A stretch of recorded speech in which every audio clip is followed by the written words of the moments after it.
Good afternoon, everyone. Call us all to order for this public hearing. Today's public hearing is convened under the provisions of the Local Government Act of British Columbia to hear submissions relative to the proposed bylaws. All persons who believe that their interest in property is affected by the proposed bylaws shall be given a reasonable opportunity to be heard respecting matters in the proposed bylaws. I would ask those members of the public who wish to speak to commence your address to this board by clearly stating your name. The board will not debate the matters of a proposed bylaw with individual citizens, but members may ask questions of you following the presentation. The main function of this public hearing is to listen to your views. No one will be or should feel discouraged or prevented from making their views heard. First hearing on temporary use permit number TUP 70, bylaw number 2831, which would enable a temporary campground for 2 recreational vehicles on a non-commercial basis for up to 30 days per year, and to continue the use of an accessory building on the subject parcel located at 2116 Marriott Road near Big Bar Lake. Mr. Corporate Officer, are there any written submissions? Thank you, Chair. There were no written submissions received for this item. Thank you. Are there any in-person submissions?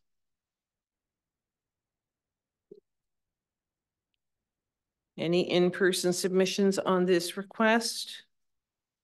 I'm going to call a second time for presentations and submissions. I'm going to call a third time for submissions. And I am going to declare this adjourned. Apparently, some members of the public who may have an interest in speaking were told that the meeting would not be resuming until 2 o'clock today, and we think they may have left the building and are planning on returning at 2. So we are adjourning this public hearing until 2 o'clock, when we will reconvene it in order to make sure that everyone who is interested has an opportunity to be heard. We do, however, have a... Chair, I apologize. I also need to note, we do need to say that adjournment is to this location as well in this room. So that the adjournment is to 2 o'clock this afternoon here in this room. We do have a second hearing. We have bylaw number 2837, which would rezone a portion of 6578 Buey Street in Savannah from C3 Highway Commercial Zone to C1 Retail Commercial Zone. This would to resolve a historic zoning anomaly. It would also enable a 10-foot wide, 80 square meter eastern portion of the subject property to be consolidated with the neighboring parcel to resolve a building encroachment. Mr. Corporate Officer, are there any written submissions? Thank you, Chair. There were no written submissions received for this item. Thank you. Are there any in-person submissions? I'll call a second time for in-person submissions. Calling a third time for in-person submissions. Seeing none, I declare this public hearing adjourned until 2 p.m. in this same location when it will resume. Thank you.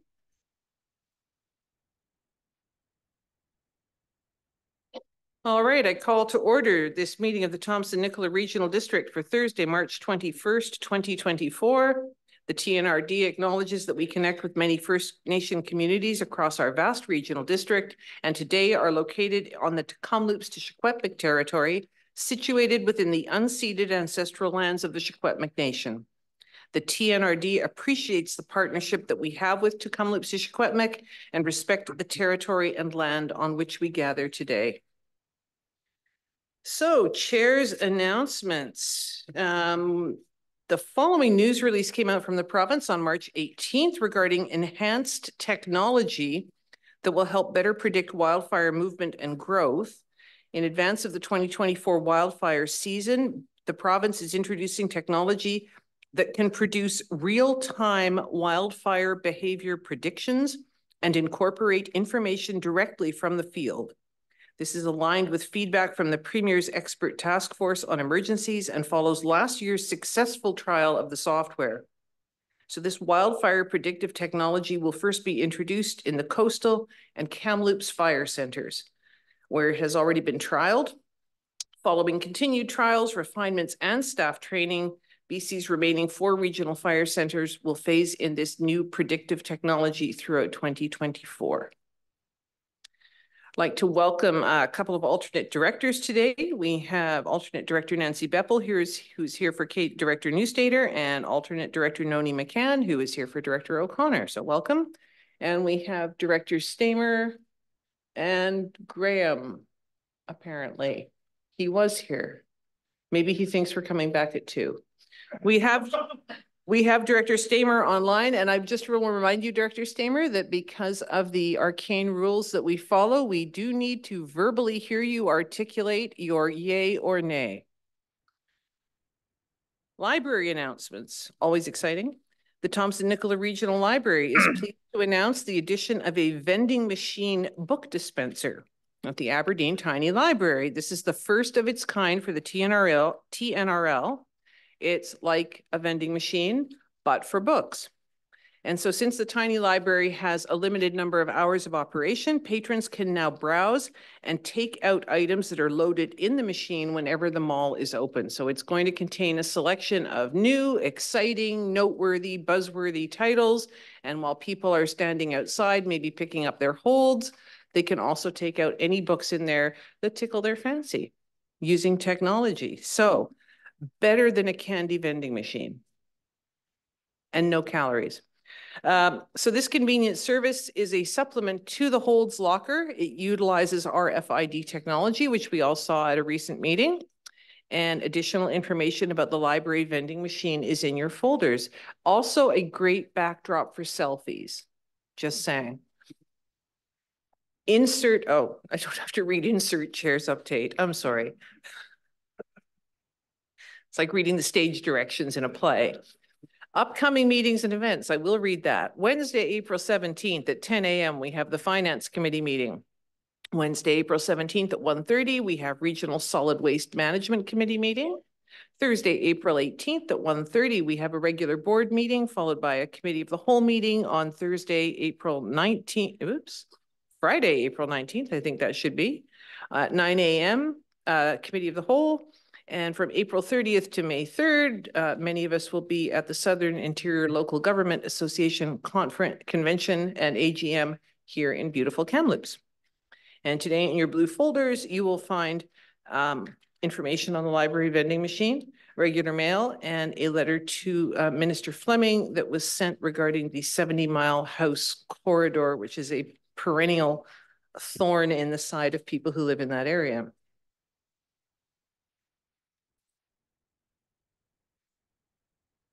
All right, so we have to move over the bylaws from public hearing. Corporate Officer Lois, is that correct? Because we are still waiting to reconvene. That's correct, Chair. As you have adjourned the public hearing for another 10 minutes, you would not be able to take these items until after that public hearing has been resumed and confirmed closed. Thank you. There's always something new to learn at these meetings. All right, are there any additions to or deletions from the agenda? All right, seeing none, we do have the minutes of the regular board meeting held on March the 7th. Vice Chair Smith, thank you very much. Seconded by Director Morris. She gets it. Are there any errors? Are there any errors or omissions? Director Rain. My name is spelled wrong. Your name is incorrectly spelled. All right. Can we check on that, please? Okay, thank you very much.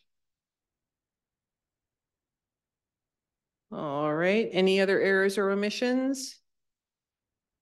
Seeing none on the minutes as amended, all those in favor? Director Stamer? Aye. Thank you. All those opposed? That is carried. So we are going to skip merrily past bylaws from public hearing for the moment. And we are going to go on to delegations invited presentations. So is Tourism Kamloops here? Yes, I see hands at the back. So we have a presentation from Tourism Kamloops. So please, the podium is yours and welcome. Thank you. Thank you. Okay. Clicker.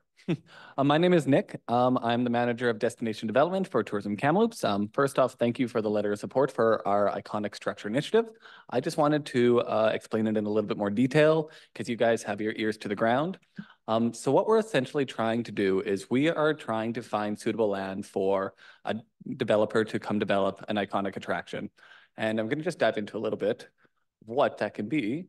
So what is an iconic structure? So an iconic structure, an iconic attraction, it really depends on the suitable land. So you'll see in the left here, that's Valley Illumina up in Whistler. So for something like that, you need about, say, 500 meters of trail, all accessible. And then if you look over to the right, that's actually the Malahat Skywalk on Vancouver Island. So those are two different types of structures or attractions that we're sort of exploring at Tourism Kamloops. But really, can I go next? Oh, there it is. So the land dictates the iconic. So the cart can't really be in front of the horse. And a lot of these attractions aren't usually within the city limits. We are working with the city of Kamloops and Kamloops to Shuswapnik to also identify potential suitable lands. But we also want to sort of expand the scope to the region, so the TNRD region as well.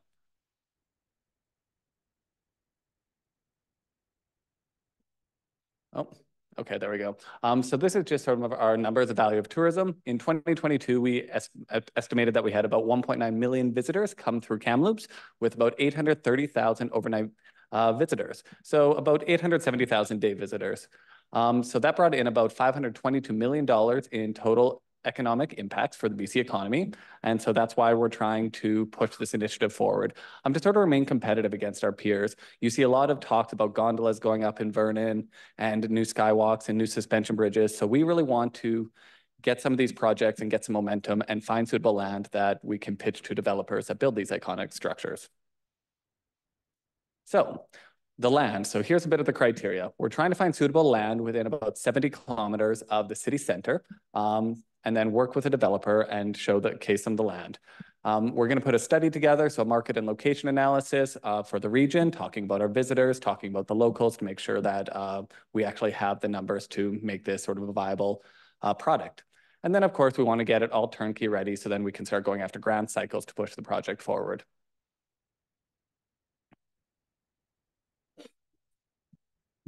So again, just criteria, it's about 70 kilometers of the city center. It has space for parking lot and or bathrooms, something visible or close proximity to a highway. And of course, it needs to have amazing landscape or views, a side of a mountain, a canyon, a waterfall. Because once again, the land dictates what the iconic is. So if you guys are all out visiting all of your delegates and everything in the region, if you know anybody, we really want you guys to connect them with Tourism Kamloops because we're hoping this summer that we can bring out some of these developers and actually showcase some land. We're working with the Thompson-Nicola Film Commission and actually using sort of the location scouts to actually sort of put together sort of a lookbook. And then we'll give that lookbook to developers and then invite them out here and show them some suitable land.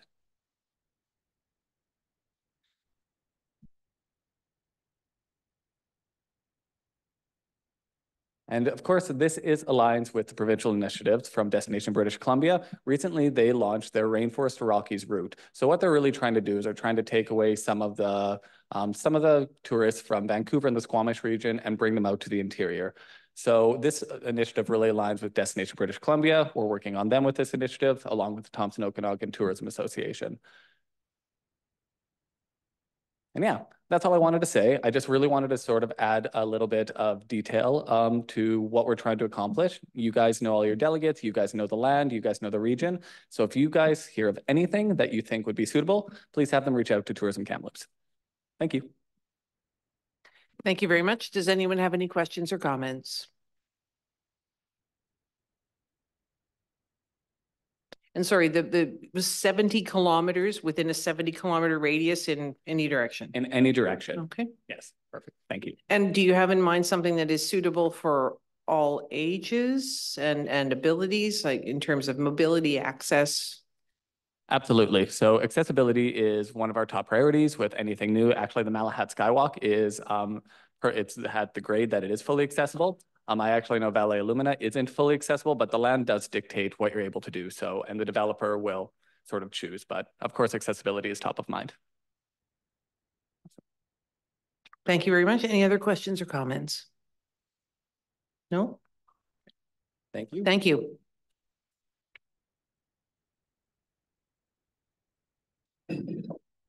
Oops. All right, we have a second delegation, Thompson-Nicola Regional Library regarding accessibility. Look at that. So, Ms. Moore, are you making the presentation? I'm not making the presentation. Instead, I'm delighted to have joining me this afternoon, Michaela Rye. Ms. Rye is a Master of Library and Information Studies student from the University of Western Ontario. She's a resident of the GTA, and concurrent to the work that the TNRD board has been undertaking on accessibility, Ms. Rye joined the library. So she's been mainly working with the team at the North Kamloops Library location. And she's going to walk you through some of her initiatives, some of her findings, and lastly, some of her recommendations. So at this point, I'd like to turn it over to perhaps my youngest colleague, Michaela Rye. Welcome, Michaela. The floor is yours. Great. There we go. I'm off. Okay, so I understand this could work. All right. Hi, board. Thank you for having me. My name is Michaela Rye. I've been. Oh, it's not. It's not. Okay. Oh, there we go. Maybe that's Justin. Is that you, Justin? Okay. Okay, perfect. great. Thank you. We're going to give the keys to the kingdom to Justin. Sounds great. Thank you. So just to reiterate, my name is Michaela Rye. I'm a master's student from Western Ontario, doing my master's in library and information sciences. I'm about to graduate. I am also disabled and a disability advocate. I try to approach my work from both a disability justice lens and a social model of disability. Next slide, please. So why am I here? There are a few reasons. Number one being, it is part of the library's strategic goal to become more accessible, which I think is an amazing goal. And my position here is a good first step. There is also several legal requirements, both provincially and federally, coming into play. So in September, the second phase of BC accessible legislation will come into play. And then federally, the government wants to see all of Canada accessible by 2040. And as the Chief Accessibility Officer of Canada says, accessibility is everyone's business. Next slide, please. So ways to look at accessibility through the library. So often we talk about accessibility through a built environment, which is a great way to look at accessibility for wheelchairs and things like that, but that is not the only way. I have also looked at web accessibility, accessible services, and accessible programming. Next slide, please. So what has the library been doing before I got here for accessibility? Well, we have a few different programs that come into play. We do audiobooks for patrons with print disabilities. We do library home services, which is a delivery service to patrons who cannot leave their homes. And we use a service called CELO, which is the Center for Equitable Library Access, to provide these services. Next slide, please. So what did I do within my 6 months? I did a lot of accessible programming. So we did adaptive physical programming. We started with seated yoga, and now we're moving into adapted Tai Chi. We did a lot of programming around World Braille Day. It was the 200th anniversary of Braille. So we did an educational program for adults, and then we did Braille story time. We also did sensory story time, which is a story time geared towards children who need some more assistance, and especially neurodivergent. We partnered with the Alzheimer's Society of BC to do a brain health program. We're doing book clubs by phone for patrons who cannot leave their homes again. And we're revamping our programming that goes out to long-term care facilities. I would just like to point out that the photo that you see here is from our Braille story time. So we have Miss Mary and my favorite Braille rock star, as I call him, Michael. Michael is grade 3. He is an excellent Braille reader, but he has limited access to Braille in his home. So having the ability to have Braille at the library was huge for him. And when he was able to look through our new collection, he found Ferdinand the Bull, And he was so excited because all of his siblings had read it, but he had not been previously able to, and now he is. Next slide, please. So as well as accessible programming, we also included Braille collections. So now we have 30 Braille books for children, spread between 3 libraries, and we have 6 new cognitive care kits, which are kits to help people experiencing dementia and memory loss to help them gain their skills. Next slide. So what does the future of accessibility look like in the library? Ideally, there would be some robust staff training, some more looking into web accessibility and looking towards the global standard for web accessibility, as well as removing some physical barriers and looking at universal design within our physical spaces. Thank you so much for having me. Thank you. Does anyone have any questions or comments? Director Blackwell? Yes, thank you for that presentation. As the chair of the accessibility committee, I tend to find in the comments from the members of that committee that the vast majority of things actually revolve around the TNRD libraries as far as accessibility issues, because they are pretty much our most accessible and most used facilities that we have. How long have you been here working so far? Sorry. I've been here since October, so it's going to be 6 months. Just wondering, because I've done this before with accessibility committees and studies and things like this in Clearwater with seniors and things like that. How much change have you seen in your time here of things being already sort of adapted or modified in order to meet the things that you're seeing that others are seeing? There has definitely been some change. Within an organization, there's obviously some resistance to change, but I believe that the first step and the most important step that I worked a lot on was building relationships with our disability community and providing specialized programs and really trying to meet the needs where I can. Yeah, thank you. Just a follow-up comment that I'm continuously impressed with how creative and adaptive our library staff are throughout the TNRD and the things that they're able to pull off that are just so fascinating. Thank you for your time.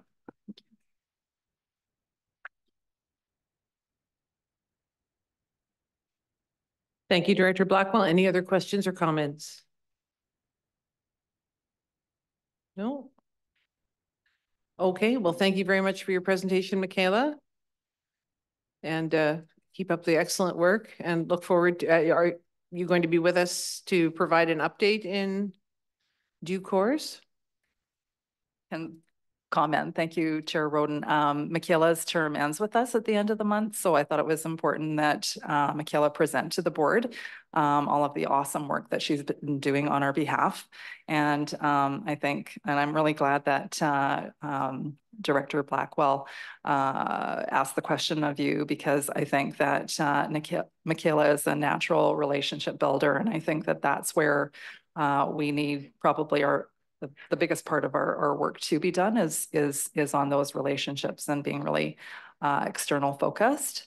Michaela convocates in June, so she's finishing up at a distance her last course for her Master of Library and Information Studies, and we're thankful to the federal program Young Canada Works for supporting her internship at the library system. Thank you. Well, thank you very much, Michaela, for the work you've done for us, and best of luck in your future endeavors. All right, well, it is gone 2 o'clock, so we are going to circle back and we are going to reconvene the public hearings. Corporate Officer Lois is nodding at me, so that's awesome.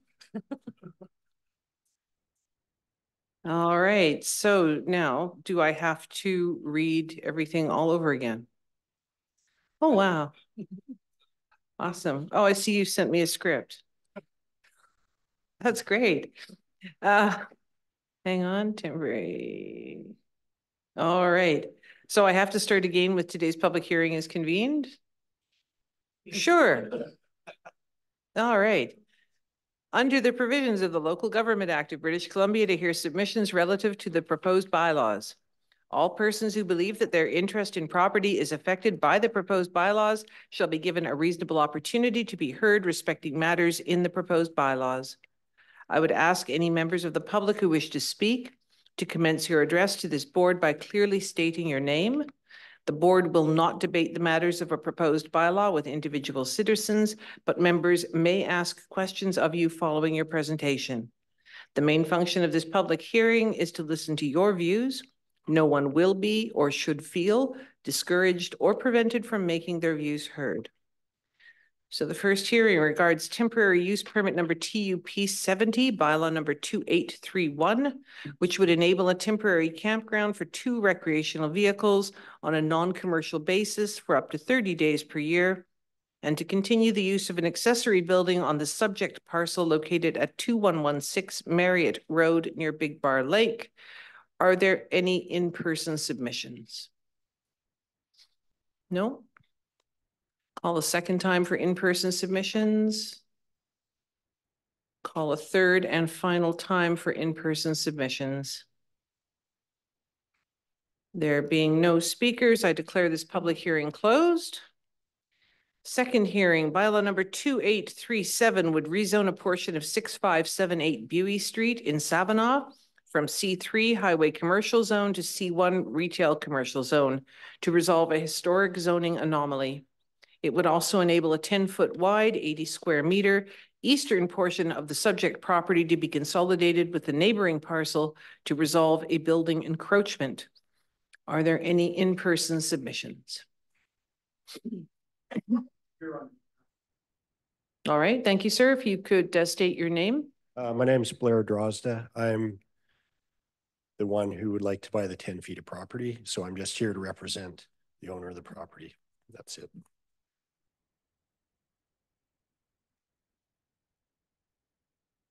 Are there any other public in-person submissions? I'll call a second time. Are there any in-person submissions?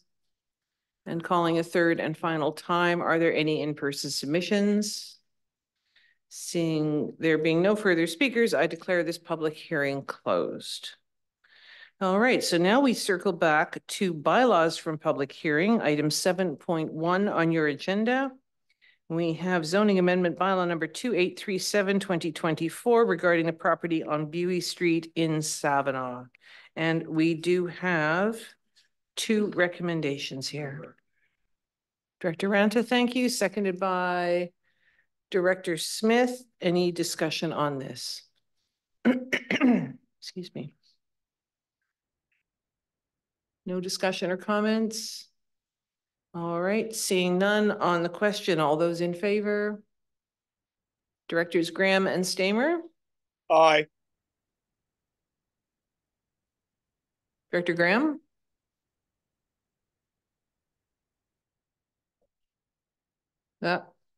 Director Graham, we need to hear you verbally give your assent or not. Dissent. I said aye. Okay. We heard that one. Thank you. Anyone opposed?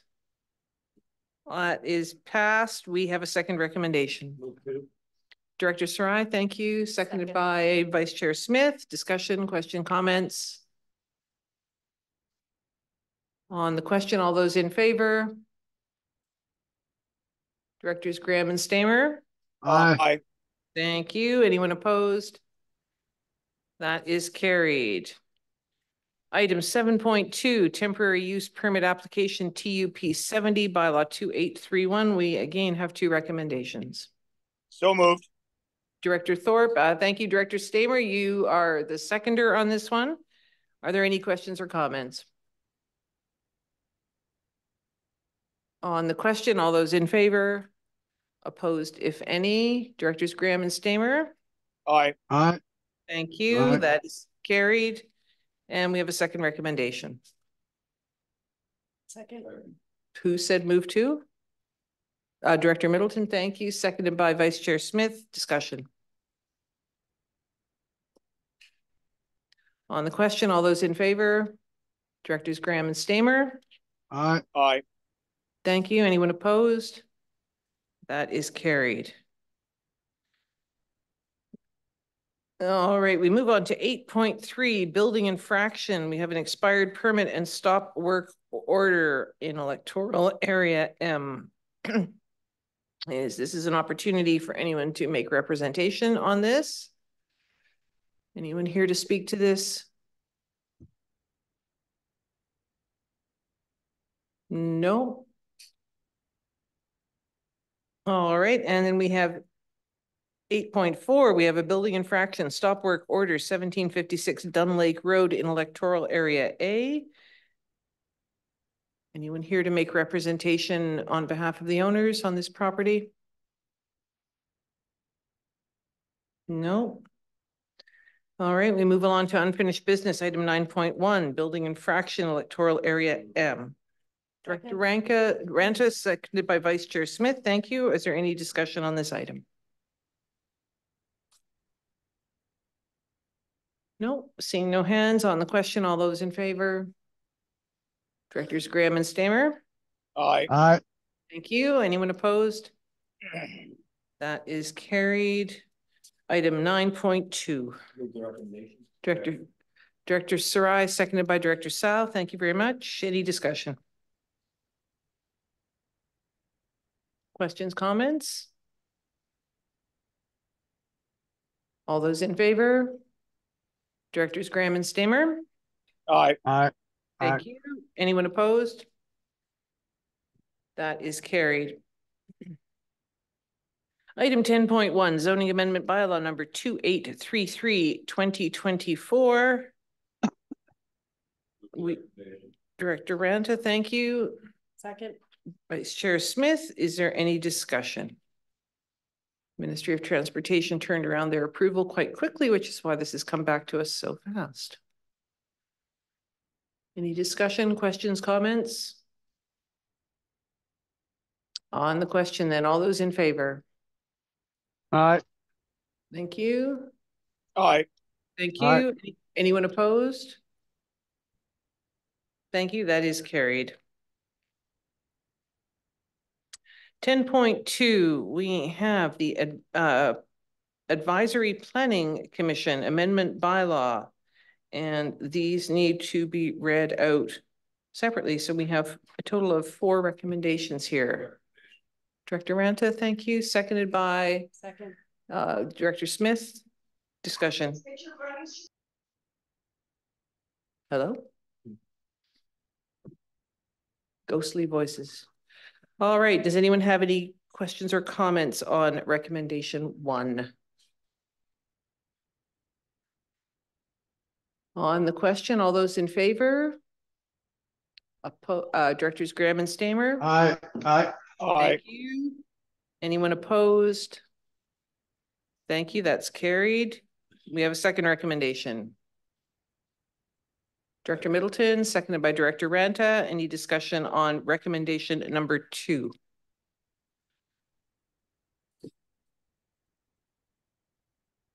No, on the question then, all those in favor?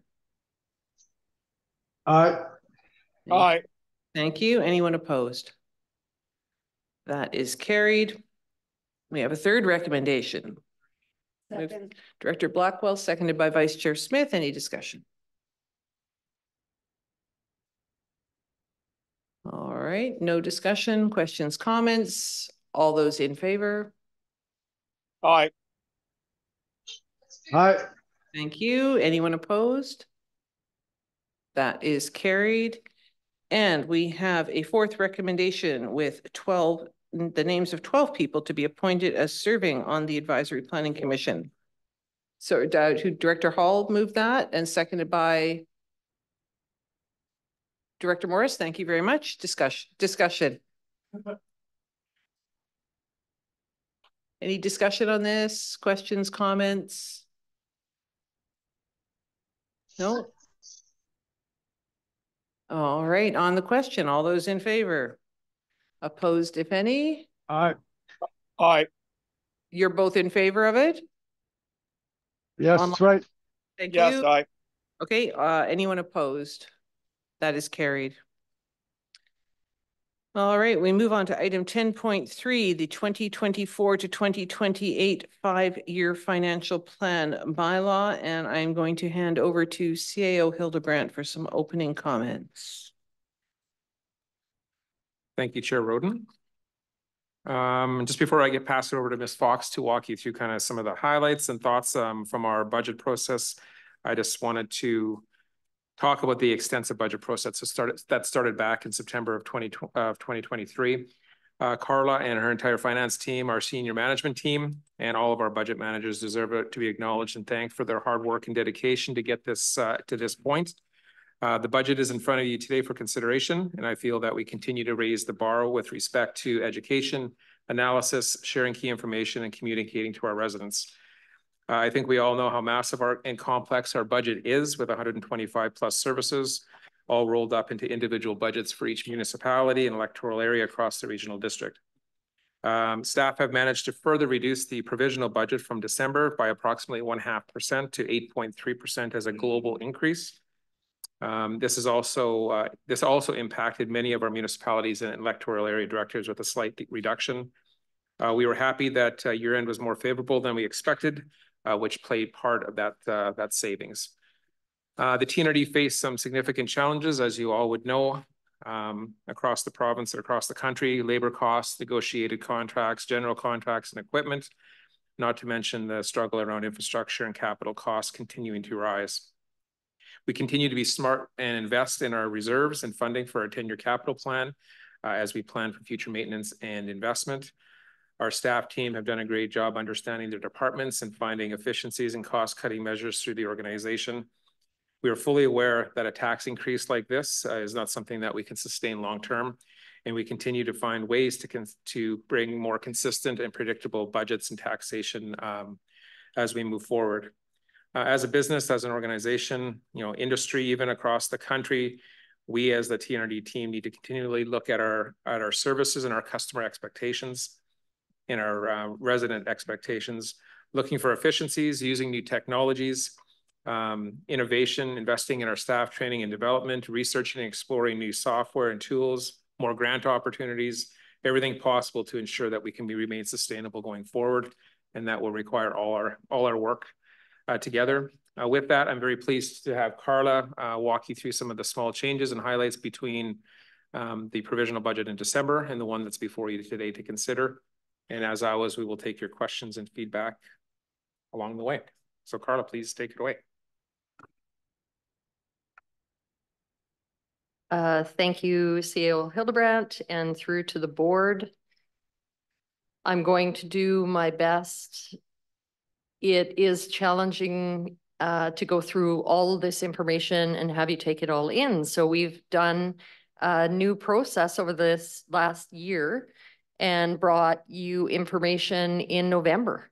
And other than some minor adjustments as we've had to make along the way in year-end results, there haven't been large shifts from those numbers. And it's given the board an opportunity to hear a SWOT analysis from all the different departments to understand some of the strengths and weaknesses and opportunities we have and some of the challenges with cost increases that we've seen and caused us some issues, especially in the solid waste department.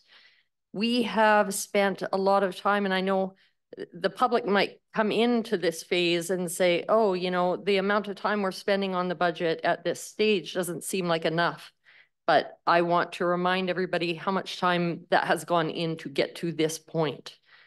So the completed BC assessment for 2023 did come into play after we adopted the provisional. I'm going to spend a lot of my time with you guys here today just to make sure your minds are around that, because I think sticker value, you get sticker shock maybe in certain cases if you didn't understand how that process worked and how it impacted our regional costs. I am going to briefly talk and show you some of the documents. A majority of what I put up for you today is already in your budget package. It's in your attachments.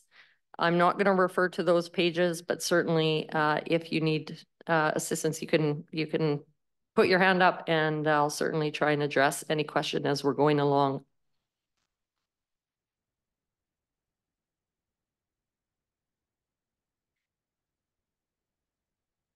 So CAO Hildebrandt talked to a lot of the things that are on this slide. So I'm not going to go largely and read through each of these, but there are things that the board approves throughout the year that impact the budget. There's things outside of our control in some sense.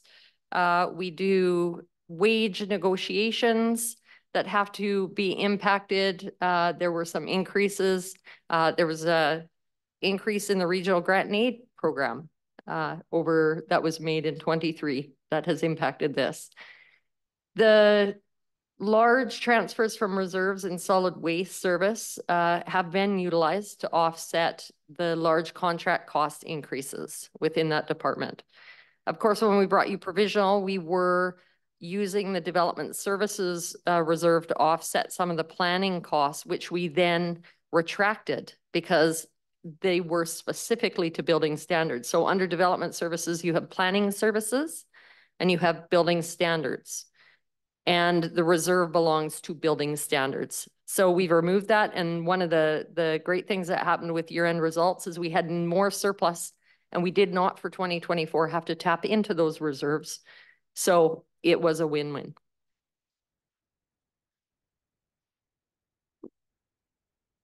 So between provisional and final budget, I make a list. I work with the budget managers and I list everything that they want to change.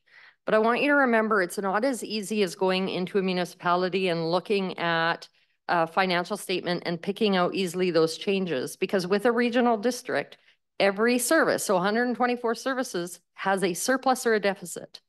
And that surplus or deficit carries over to the next year and it affects the amount of taxation. So we have to adjust for things like that. So for an example, library services, we predicted a certain amount of a surplus that actually went down. So in order for taxation not to increase in library services, we reduced the transfer to the reserve to make sure that the tax stayed to what we had presented at provisional. And we did that making sure that when we reduced the transfer to the reserve, it didn't affect the 5-year capital plan because that is funded. So just to point out that we have to make a lot of decisions that we don't have enough time. We have no board meeting in between to make you aware of all those individual changes. But I tried to capture some of the small ones. I think in total, I had a list of about 30 small little things that shifted. But you'll see from this list that they're all over the place. So the year-end surplus carry forward based on year-end results was more positive in a number of areas. That gave us less taxation required in the future year. There was alternate waste in area J, N, and P became part of the regional service. That was a board decision. So that affected your regional solid waste costs. There was some board approved wage adjustments. We moved mosquito control to community services department. So it shifted some of the costs, although the costs didn't change, where they're showing up is a bit different. We included library grant revenue. They had an enhancement grant, which we did not put in the provisional. So we put a line in for grant revenue and we offset that with expense line. So it netted to zero. The film program also had grant revenue that we wanted to include. There's a revenue, an offsetting expenditure. Solid waste admin fee calculation was slightly off. We've corrected that. So the admin fee jumped up very slightly. That's an internal cost, but it does affect the solid waste service. We moved the economic development funds based on interactions and meetings and approval from the board. Some of them were removed and given back to taxpayers, and other directors chose to move some of those remaining funds into their discretionary. So you would see some of those shifts in there. We reduced the Destination BC grant revenue and expenditure from 34,000 to 10 to meet the anticipated amount. And like I said, a few other adjustments up and down. Overall, The taxes for municipalities, electoral areas totals 24.6 million. The local service or the specified areas, 2.5 million for a total of 27 million at 8.3%. So when we brought you provisional, it was 8.9%. So we've been able to bump that down.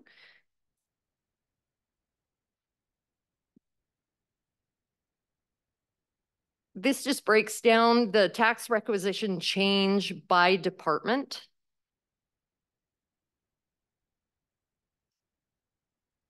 What I wanted to include in the budget package to give you confidence in what's changed between provisional and final was a bit of a breakdown. I'm showing you the 2022 budget numbers, 2023 budget numbers, the provisional that we put forward, and the final budget numbers. I want you to remember next year, I think this will be easier to show you year over year impact changes because capital was embedded in the operating plan for 2023. Now we're showing it differently. So in order to make sure that I'm showing you apples to apples, I tried to back out the capital costs that were embedded in operating to 2023 to kind of give you a true idea of what those percentage changes were. But it's certainly not an ideal way to show you, and it's way easier to show you an operating plan that's consistent year over year with no capital in it, because capital, as you know, has high fluctuation. When we had you approve the capital plan during provisional, we approved the operating capital during the provisional, and we did not approve the utility services capital. That was because I didn't include it, and it was not on purpose. When I reviewed the numbers, I realized I left the number out, but at this stage, we were coming for final, and we had to get you to reapprove it anyway.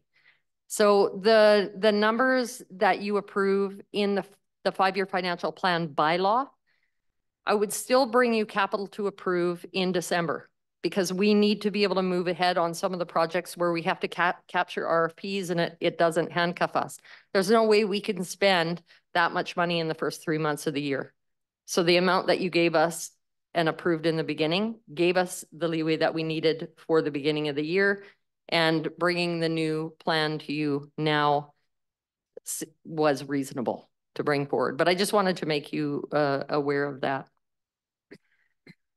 The final budget amount, and you can see it's important because you can see that in 2023, the general capital, the operating budget was 12.8 million, utilities 8.1 million, and final budget, we're at 11.5 million with general operating and utility services at 9.2.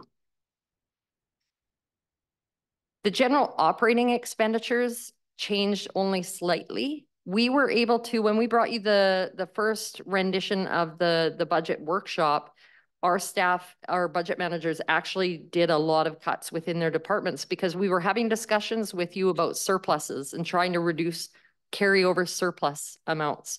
So we did direct attempts to reduce anywhere where expenditures we thought were maybe over budgeted and we could reduce. So we did that. The important piece there to remember is that if we reduce a surplus without reducing the operating, you'll force a tax increase. Because surplus reduces the amount in the following year. It's like, we didn't spend it this year, we're giving it back to taxpayers in the following year. Unless you make an intentional decision to do something with that surplus. The surplus, the ability for us to reduce the surplus, we've been quite successful, and I'm going to show you that further down. General operating revenues for 2024 are at 62.7 million. The system I use is quite manual still. I just want to point out that revenues in our system come out as a negative. So when you see the negatives, and it is too much work for me to go through all the documents and remove negatives. So you just have to take my explanation and hope you get that piece of it. But it works for me. You can see there's lots of different revenues that we get in, the majority of it being the taxation portion. Surplus makes a big amount for carry forward, but you can see between 23 and 24, we've reduced the surplus from 6 million to 4.5.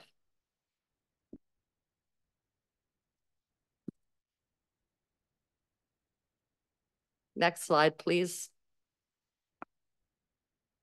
Our expenditures, I've broken down per category. So if you went into the backup documentation, we have expenditures broken down by category. So dues, taxation, equipment, fees, furniture and equipment. If you go further, you can see expenses broken down by department and by service. You can go to as much, almost to the very bottom line detail that I work with. It's a lot to present, so I don't go that deep, but we could go there if we needed to. Next slide, please. And the next one. So you can see here, expenditures at 62.7 million. And if you go to the next slide, please, they do directly offset one another. I do want to mention, we don't spend a whole lot of time on utilities. Utilities was brought to the board for decision, and decisions were made to increase user fees there quite substantially. That is through user fees and a bit of parcel tax, where we make the revenues to pay for those services. They are considered the utilities fund, where the previous slides were the general operating fund, and they are presented separately in the 5-year financial plan by law. Next slide. Excuse me, sorry, is that a mistake in 2025 Black Pines? No, because the amounts are small amounts we're dealing with. When we do a borrowing bylaw, sometimes it adds a lot to the number. And parcel taxes, when you do borrowing, directly pay for the borrowing. So it seems like a substantial increase. But if we were to go to the utilities services, and maybe I can try and point that out when we get there. So the user fee increases across the board are substantial. And they were separately brought to the board. They were brought to the EA directors as well, brought to the board for approval to make sure that they have sustainable systems into the future. And when I first came in, we were presenting budgets for utilities that the expenditures were declining to keep the revenue stable, which was really not reasonable because we know expenses aren't declining, they're going up. And so working with Jamie, Jamie and his team have done an amazing job, a very hard job to bring these conversations forward to make sure that we're not caught in a situation where we don't have reserves and we cannot address the infrastructure repairs, maintenance, and new infrastructure required. I know those were tough decisions. Next slide, please. Oh. Director Middleton. Just a quick question. Maple Mission sees a reduction and then significant increases over and above what a lot of the others are seeing. Is there a reason for that, doing that to give a reduction and then hit them at 19% moving forward? Thanks for that question through the chair. I'll give you a general answer on that because I'd have to dive into the details of that. But how these rates, the new rates were set is based on, we had to compare our estimated revenues versus our actual revenues. And so, each of the systems, we had to reset the rates to square one. So the rates, the revenues that we're seeing here from the rates is part of the revenue. The other part of the revenue is the parcel taxes. So both the parcel taxes and these rates were adjusted to meet our revenue targets. So in some cases, Maple Mission being one, we actually had to do a correction of what the rates were based on what our actual revenue we're receiving, because we've just transitioned to metered rates. So what happened was we had a whole bunch of estimated revenue that we thought we were going to get as soon as we started metered rates, which we just started last year. And then we had to correct the rates based on what our actual revenue was over the last year. And then we started fresh to set the rates in 2024 going forward. And I had Director Hamer-Jackson. Yeah, I wonder if a couple slides back, I just noted that under contractors, it went up like $1 million. Is that like a one-off or was it a project or is that something that's going to be consistent? A couple slides back, maybe. I can't move it back, so. Oh, can move it sorry. back. And thank you. So remember, this is the summary of all, I think it, right there. Oh, no, just jumping around. Yeah, right. Yeah. So this will be a combination of all our general operating departments. So solid waste was one of the bigger ones. And then also in contractor is the revitalization grant for the library, $600,000. We don't know exactly where we're going to spend that. So that ends up going into the contractor column. But a majority of that is coming from solid waste. Certainly, if the board wanted to see these kind of detailed out a little bit more, we could send you further information that you can. No, that's okay. I was just asking.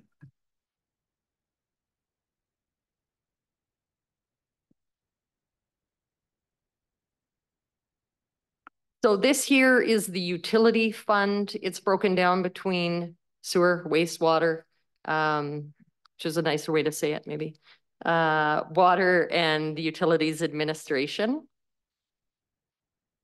The total budget is offset. The revenues are offset by expenses to come to zero. So just showing you, it's giving you an idea too, year over year, just the slight changes with it going up consistently. In sewer, you have 441,000 for 2024. In water, you have 1.9 million for 2024 being spent. So you can see the differences there. The utilities administration is an area where we were actually running that through general operating before, and we've just shifted to solely recording it through utilities fund. There was a point in time where the operating, you would have saw in EA administration, there was a line there that said utilities or engineering, and there was a revenue line and an expense line there, and they were meant to offset each other. And the operating fund, if there was a surplus or deficit, would have to cover that. We've since corrected that. So I think that's a good step forward. And it shows that the utilities fund is doing what it should, and it's maintaining itself. That's what we're striving for. Next slide. In capital right now, we have $20.5 million worth of capital. You can see that the funds are broken down between borrowing, grants, reserve funds, and I've just shown separately the community building fund, gas tax, what it was formerly called, and what that's funding for the projects. Next slide, please. In your backup, you have a lot of detail. This is really hard information to show. There's a lot of different projects. They are summarized. We've tried in many different ways. I just ran out of time to try and give this to you in, 4 different ways. So we do have a list, I think, in the back that shows you significant projects over $250,000. Usually those are in the utilities funds. Most of our projects in other areas are smaller in nature, other than when you get into protective services, when you do have fire departments and fire equipment, that ends up jumping up a little bit higher. The detailed list of capital by department, by service, by location can all be found in the attachment for you to review. And there is a 5-year outlook for you to review. I do have a 5-year outlook within this presentation. I just think with timing, I might not be able to get through the 5-year plan. Next slide, please. Again, you can see the general operating capital broken down here by department. You can see the 5-year outlook. There's $32 million of planned capital in operating, 31 million in utility services. Large amounts of the capital are funded by grant funding. Also, prior to me being here, you would have saw taxation in many cases funding capital directly. That is something we are not doing. We indirectly fund capital through taxation by transferring to reserve funds. And then we use those reserve funds to fund the capital project. It's just a cleaner way to do it financially. We also, with spending time last year doing a 10-year capital outlook, which we were building off really a 1-year outlook, and then everybody kind of had their own plan. We've kind of consistently come up with a plan that's giving us, I wasn't able to give this to you last year. There was really 1 to 2 years of capital and nothing else. So I feel like we've come a long way in properly planning. It's not perfect. An asset management plan is really important, and we're undertaking some of that work this year, working with a consultant to move a strategy forward, and you start hearing more about that. But really important for us to be informed, make sure that we understand what we need in our reserves to fund future capital. And we're probably going to start to see, even if we're doing things within our operating to try and manage our costs better, because we don't want to continually have to bring increases, we're going to have to make hard decisions around transfers to reserves to make sure there's enough funds there for the future. And like all the costs for services have gone up, and as IH brought forward, their ability to predict costs are becoming harder and harder. Our contingencies are becoming larger and larger because costs are going up so much across the board. This is something we've got to keep in mind. Total capital budget for 2024 of 20.7 million, 20.8. Next slide. So I kind of just try and tell the story from operating the capital to reserve funds. Again, we were asked to provide you guys with a detailed reserve plan that showed the transfers in and out of reserves, and we provided that to you. So we do have that in the backup. Again, there's 100 reserve funds. It's hard to give you the ins and outs of all of them. We have to account for them. Mario is just here to say they review, they audit us, they check this stuff. They're making sure we reconcile these against one another in the capital. So I just want to give you assurance that I don't have time to go through each one of the reserve funds, but we have to be accountable for what's in here. And, you know, certainly if people aren't happy and they bring complaints forward, the ministry checks on us. So we can go to the next slide. Reserve fund trend is just showing what when I first came, that was going down. The reserve fund was going down at the end. I'm trying to bring it up a little, and I'm going to work with you guys on that 10-year capital plan to try and get you to help the TNRD make sure that there's enough there in the future to address our needs. I know politically that reserves bring up a lot of conversation about taxing the residents and constituents for future needs. But I know I probably don't have to tell you if you watch the news, and you can see in other areas when their major infrastructure goes down and they can't afford it, the taxpayers are not happy. And I think a majority would be people want you to be prudent and fiscally responsible as they would do. I think that would be in a majority of the cases, and that's what we are taught as financial people, and that is what I'm bringing forward for you for consideration. Next slide, please. I think that when we first had this conversation, and what we're trying to do is give assurance that we're managing surpluses to the extent that we can. In some areas, that's easier than others. Some budgets are small, predictable. Some are really large. Library, solid waste, planning and development. We have scenarios in there that come up that are outside of our control sometimes, and we can't control those surpluses as much. I have, though, provided a list of services and the surpluses generated in each of those. And if we're outside the 10% mark and you are curious as to why, you certainly can go into the backup. And if further you're not getting the explanation you need, you reach out to us and we will provide you with explanation as why we're outside that. Some of them they'll probably be pretty obvious, like if it was development permits and we're booming in a year and we've got extra surplus there, you probably know why. Or if interest rates climb by 500%, And all of a sudden we've got extra interest revenue that can also affect it. So the next slide, again, this is in your backup documentation, but what I want to show you here, in 2022, your surplus carry forward was 7.5 million. 2023, 6.6 million. It was your actual. In 2024, 4.5 million. From 22 to 24, we've dropped to 2.9 million. That's a huge amount of surplus reduction. That is a lot of work that it has taken my budget managers. I say they're mine, not really mine. Sorry, Jamie.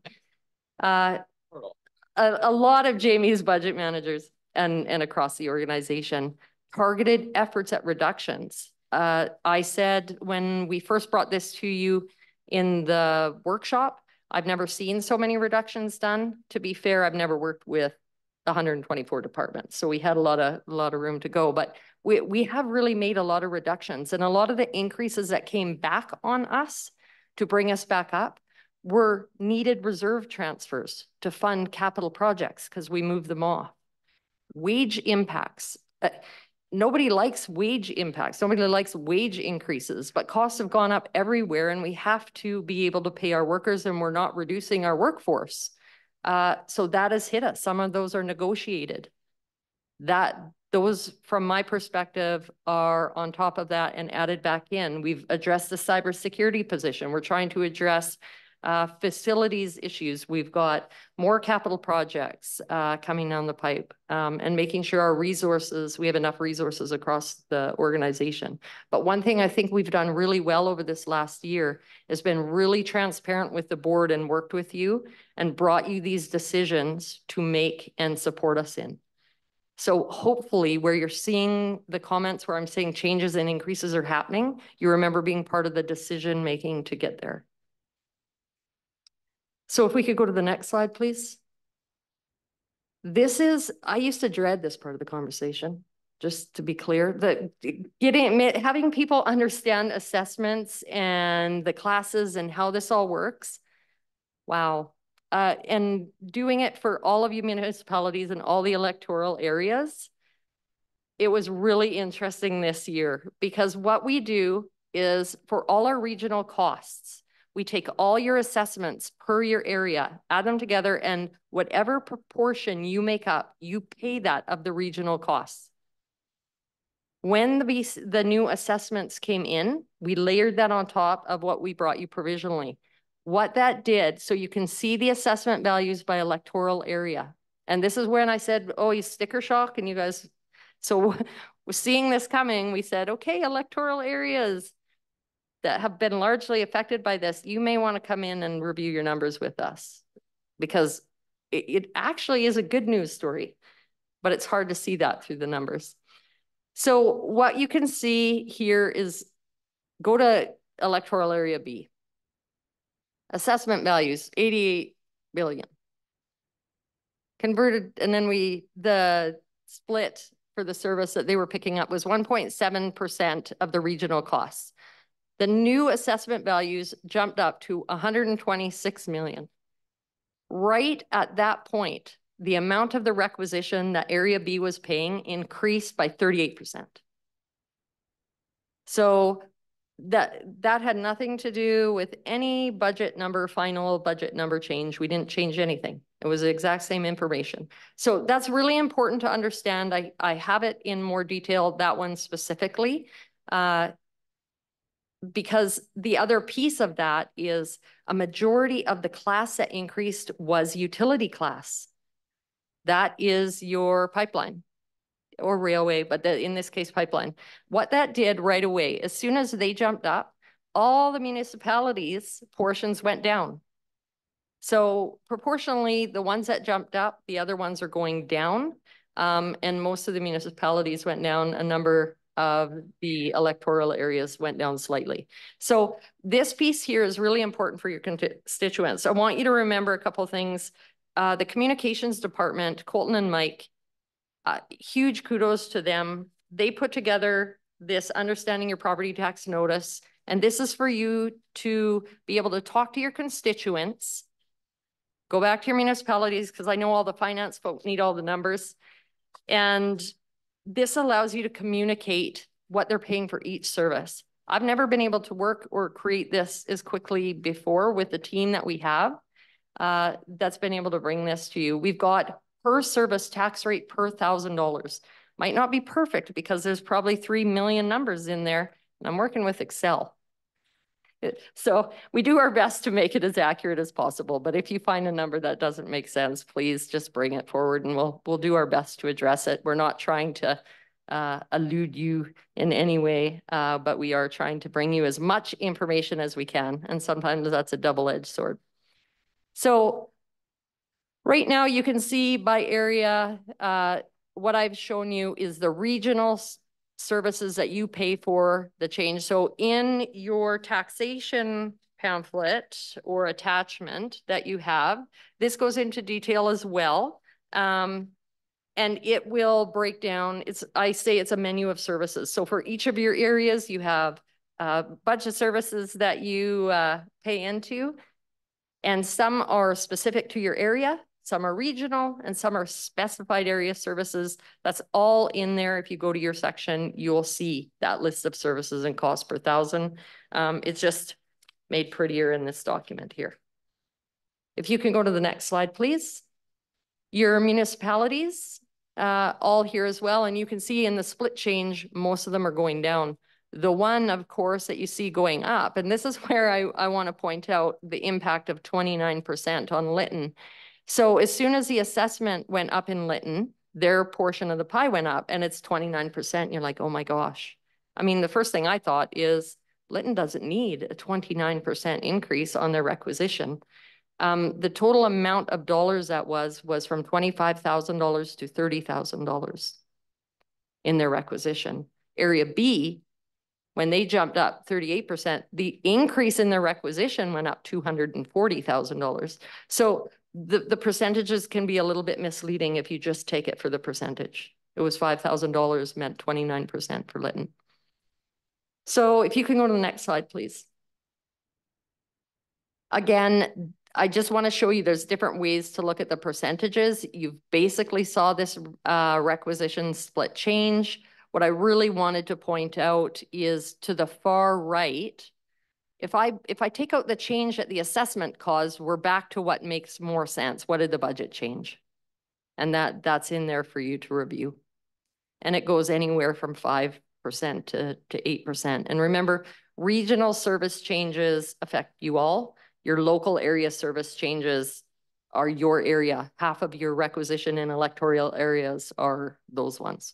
And then specified area services, which are very specific to just those areas. Next slide, please.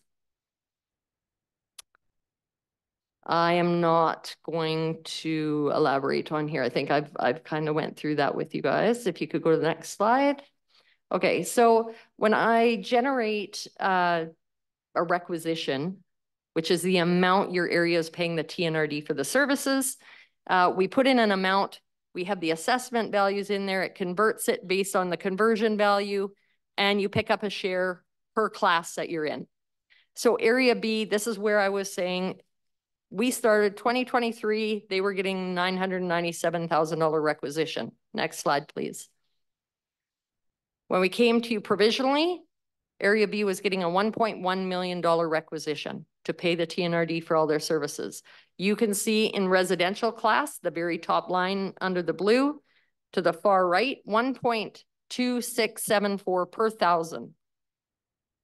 That's what residents were having to pay provisionally then. If we go to the next slide, this is just layering the different in assessment value. The amount they needed to pay us was 1.39. Everybody else went down, Area B went up. And you're thinking, wow, my area has to pay. I'm sure Director Onslow was like, my area has to pay how much more? Like my residents are going to be very unhappy. And we see that. So Jamie and I are like, hey, Director Onslow, I'm trying to be animated to keep you guys awake because I see I might be losing some of you. So Director Onslow, you know, we need to meet and talk about this. And there was more than just her area, but I'm pointing this one out. So if you go to the next, oh, sorry, go back one. So you can see the tax rate there went to 1.10 per thousand for a resident. So if you go forward one more, final budget comes out, we're at 1.4 million. The tax rate per thousand is 1.14 for the resident. And that's because the assessment changed for the utility. So if you go back 2 slides for me, please. We're at 1.26 provisionally, and go forward 2 slides. We're at 1.14. So her tax requisition went up over $200,000 and her residents are paying less per 100,000. And that's because the pipeline takes up more. Their conversion value is 3.5 times more than a resident. So just by their assessment being added, all of a sudden they pick up more of the bill, and they picked up even more than the increase. So your residents' tax bill will go down. To me, that's a good news story. So I wanted you guys to be able to see that. I almost felt like that was like a mic drop moment. This is really hard to get people to understand, and some of you will still hate that I just took this amount of time to go through it. But I just really wanted to give you guys a sense of the numbers, and that we're here for you to ask questions. We're here to help you answer questions to your residents.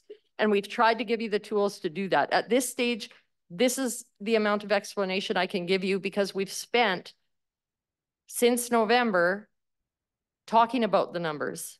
So I didn't want to convince you that the numbers and why they were there this time. Hopefully, I've done the budget conversation here today justice, gave you guys some more information that will help you in your areas with your residents.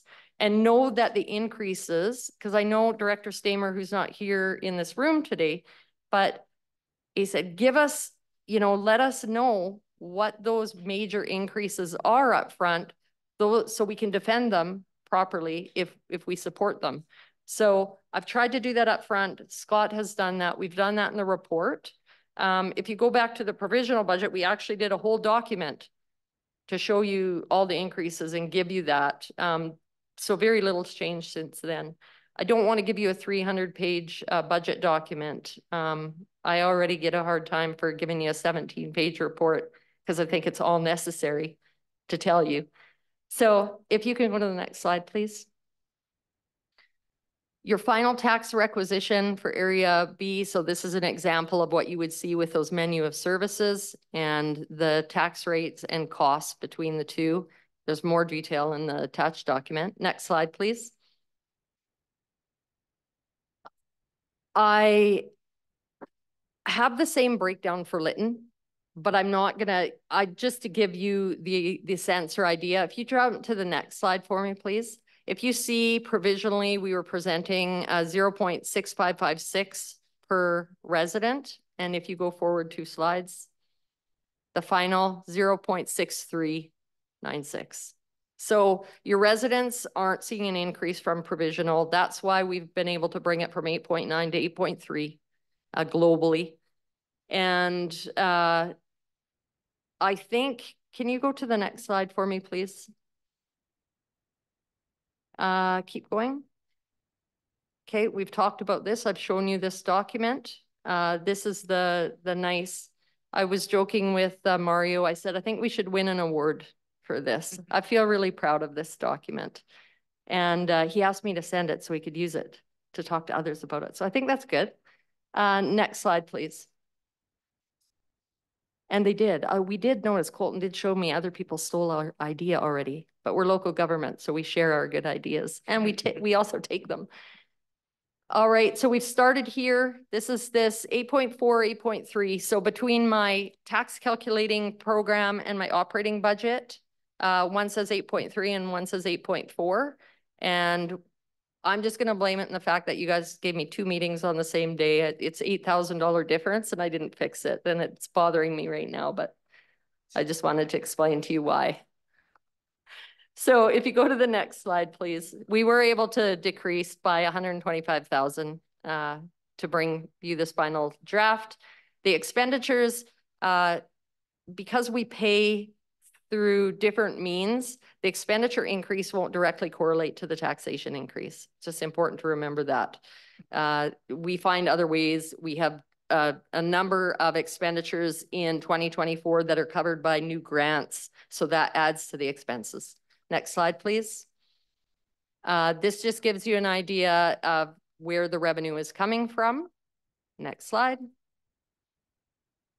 Okay, so I'm not going to go through, like I had told you in the beginning, I have a slide to go through the entire 5-year plan. And sometimes I don't know if we do justice of the 5-year plan because we talk so much about 2024. I want to reassure you that I've really worked. If you recall, we cannot budget for surpluses, but in the year following, we have to bring them in so we can have the surplus.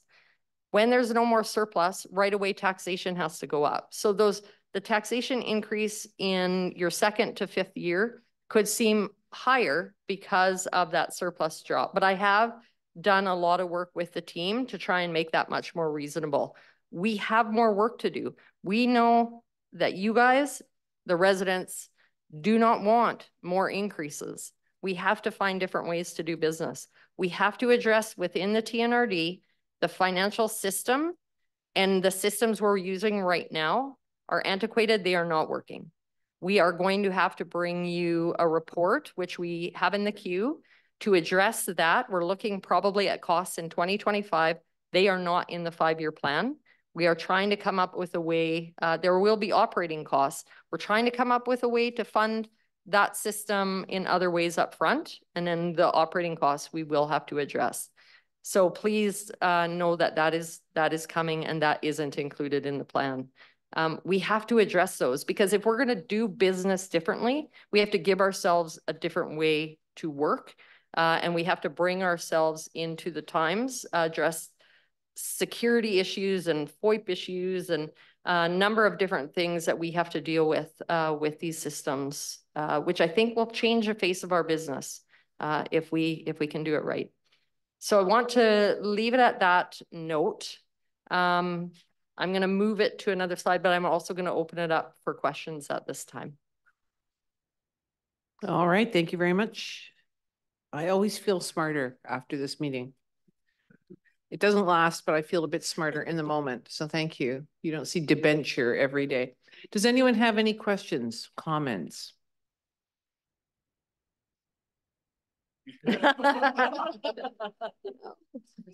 Who wanted to see the 300-page version? There was someone. Anyone have any questions or comments for CFO Fox?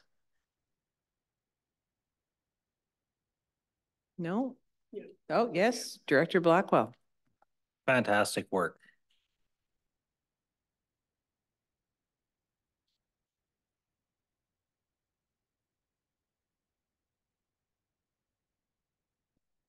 Thank you. Good.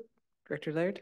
When you look at the 5-year plan, why do the 2006, 2007 go down by, probably $750,000 and it keeps decreasing down? Well, those numbers, they won't stay that consistent though, will they?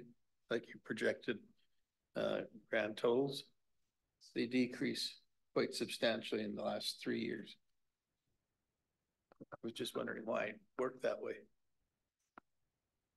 And then like 2025, we go up to 2.5 from 2.1, and then it drops down quite substantially after that. Is that how does that happen? Chair, through to the board. So in 2025, for sure, as I was saying, it'll drop down because the surplus revenue isn't in there. So as soon as I take out the surplus revenue, and we can't budget for a surplus, so we're budgeting the same, we're bringing in a surplus on average, anywhere from $4 to $7 million. As soon as that drops down, the taxes have to go up to pay the cost because we haven't reduced anywhere else. In the beginning stages, we bring in grant revenues that we know we'll have access to. There's things in 25 and 26 that we have included, such as one-time cost for consulting fee for an ERP system. In some circumstances, we understand that there's some legal costs that we have to address, that we have to make sure that are in there. Up front, we're higher right now because we've separated our capital plan out of our operating, and up front, we're starting to need a little bit more reserve into that to make sure it's sustainable. So there's a bit more of a reserve transfer over 24 to 26 to make sure that there's a plan there. And you can also see the capital plan starts to drop off in about 26 to 28. That's directly correlating to this, because when we start doing more work to our capital plan and get better numbers consistently year over year, you're going to see this even out a little bit more, because our reserves are going to need to go in there to pay for those projects. So directly surplus 24 to 25, huge part of that. And then transfers to reserves make up a lot of the other portion of that. Thank you. Any other questions, Director Rain? On the library capital reserve, by 2028 is 6.6 million.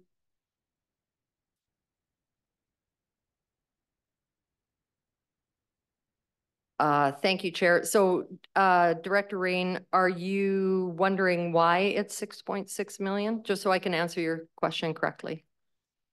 It is 6.6. Is there a capital plan? Just give me 1 second. I'm going to bring it up here so I can speak directly to it.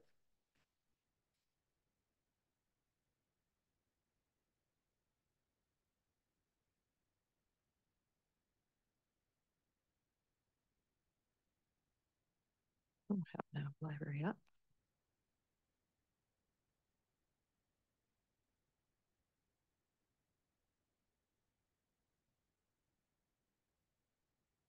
So the planned capital spend for the library is $6 million over the 5-year term.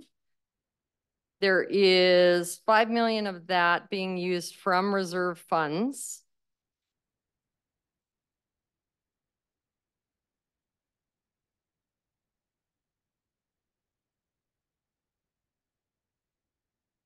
Just bear with me for just a moment.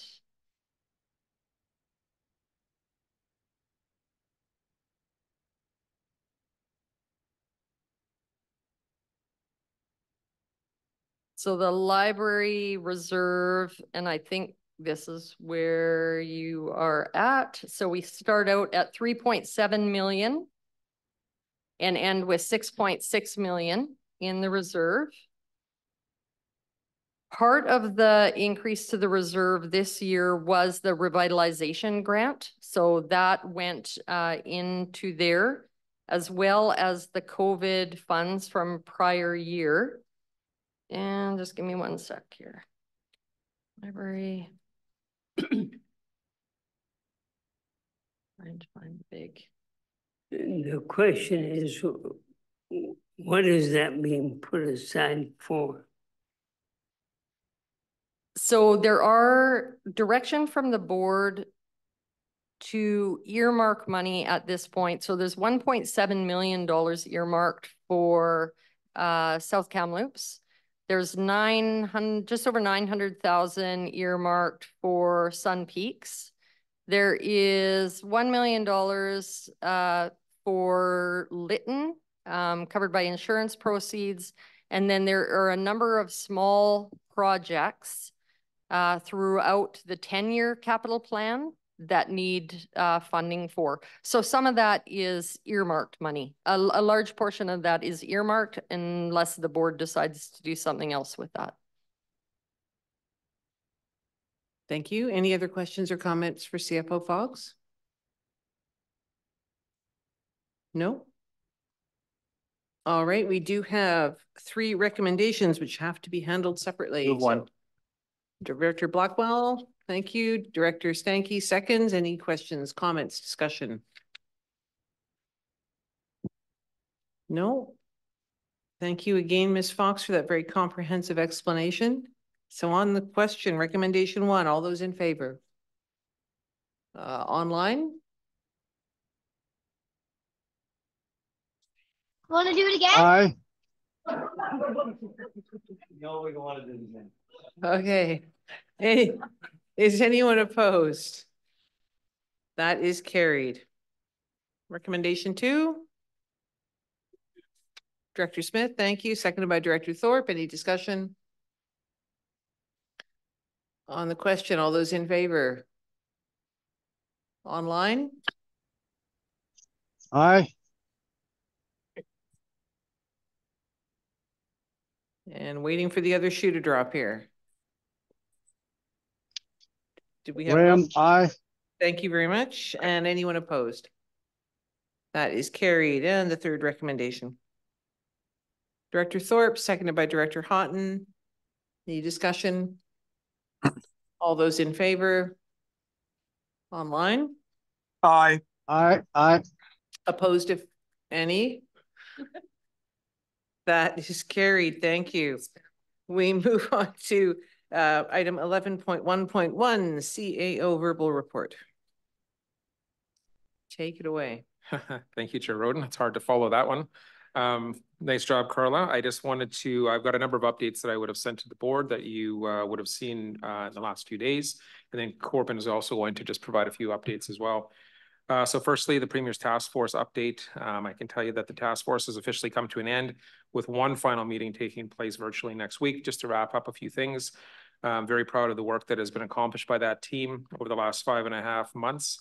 Our recommendations are getting a final look at next week's virtual meeting and will be finalized. As you may recall, as recommendations were being developed for the task force and refined, ministry staff were working along with us to quantify, plan, and cost our recommendations. Our mandate was to deliver as many positive changes prior to 2024 fire season as we could. I believe we've accomplished that with many opportunities that will continue to evolve in the future.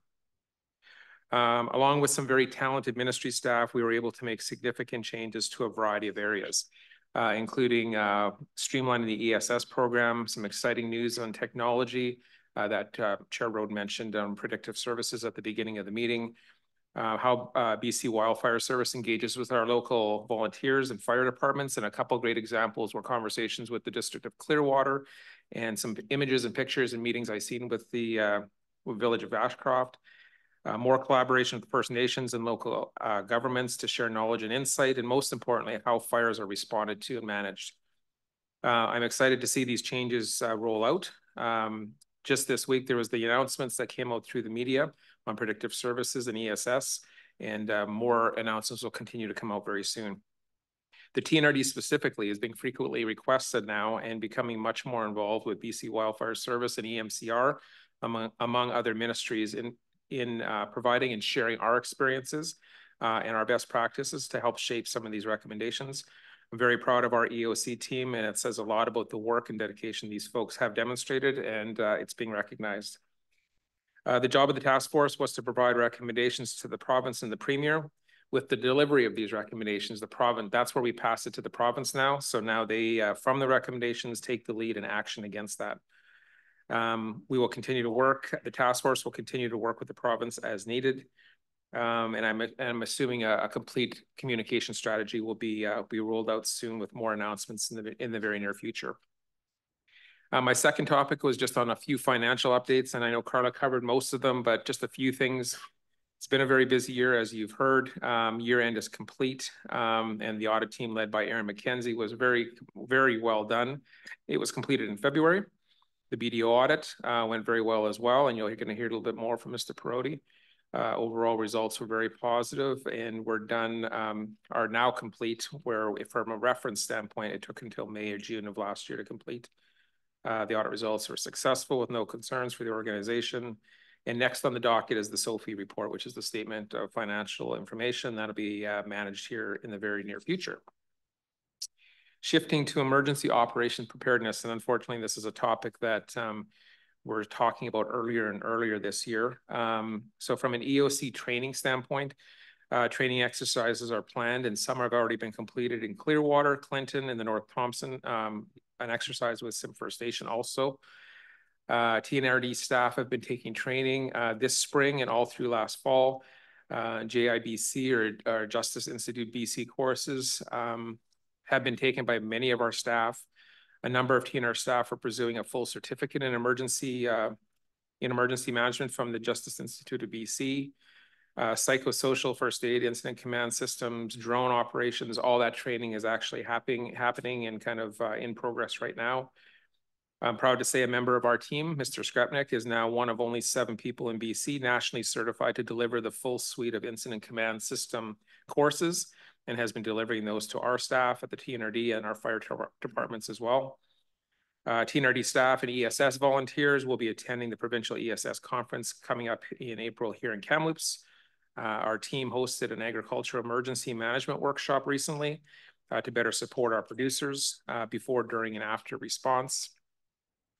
So now shifting a bit more to preparedness from an EOC standpoint, our staffing plan was created now and is planned and ready to go right through fall of 2024.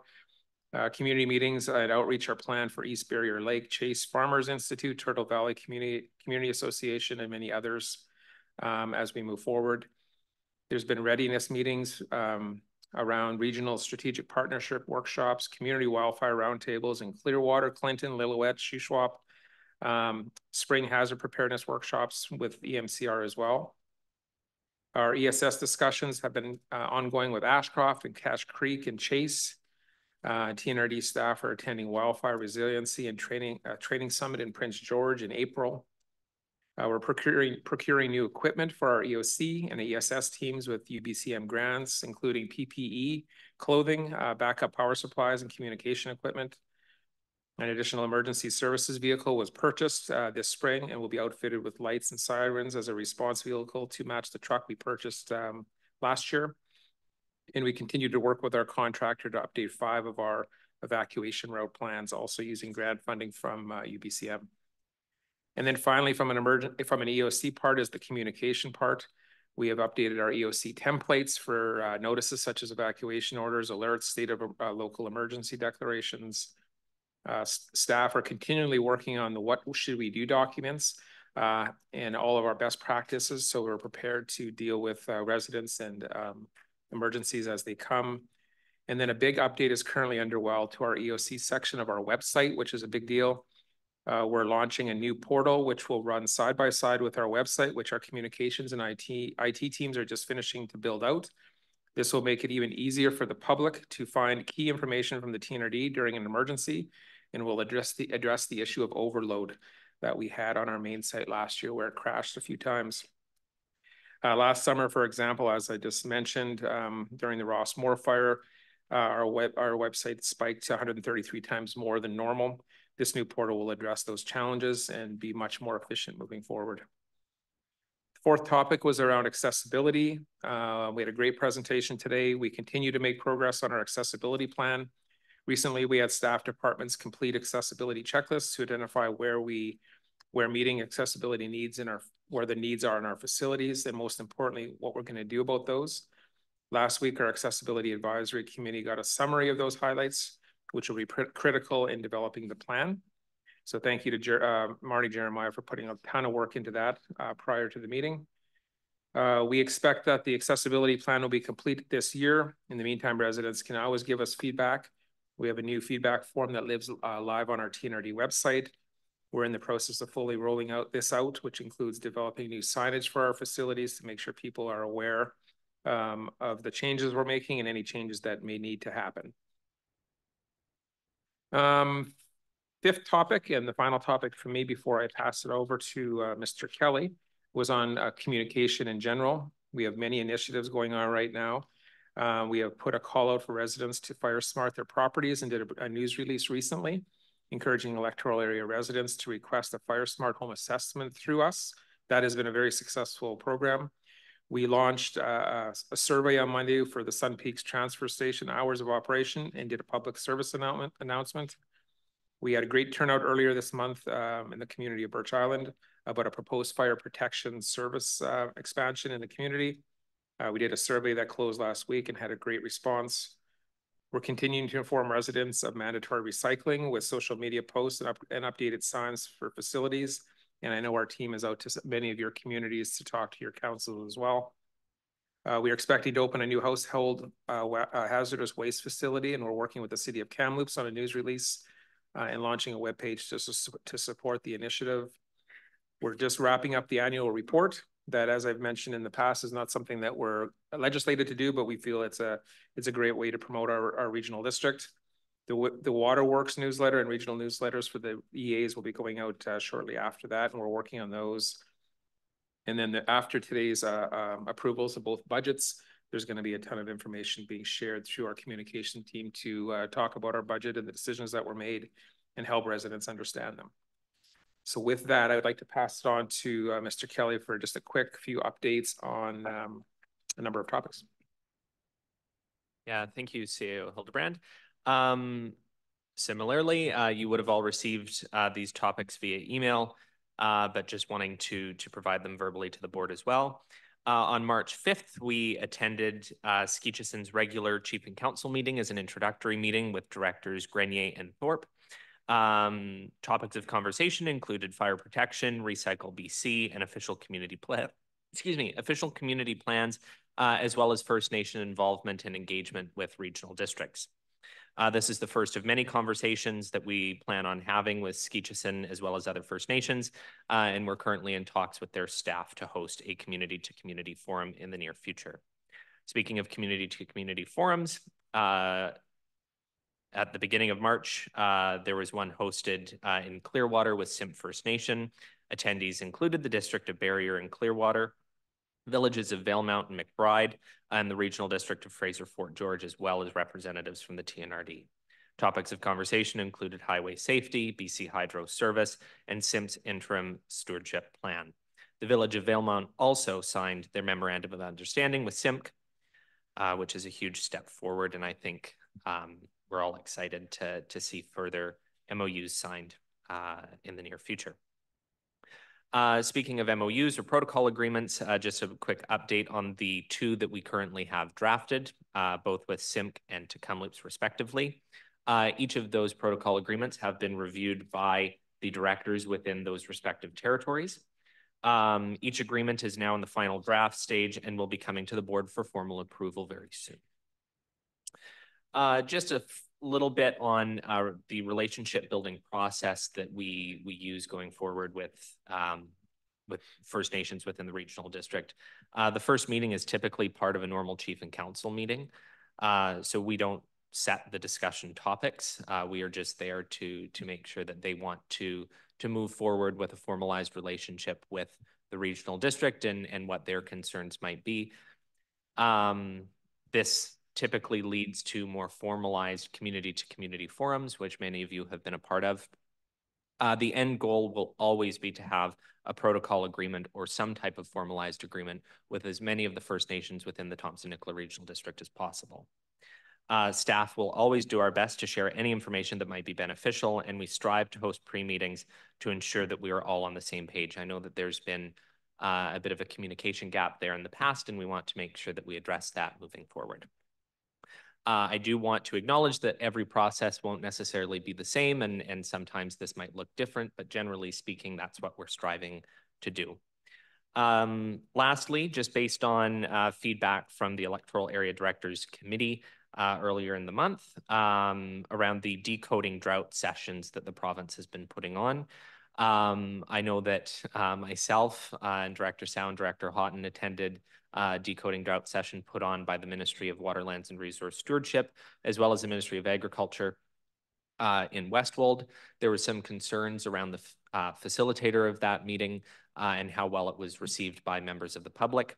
I did want to let the board know that I did update the province around our concerns.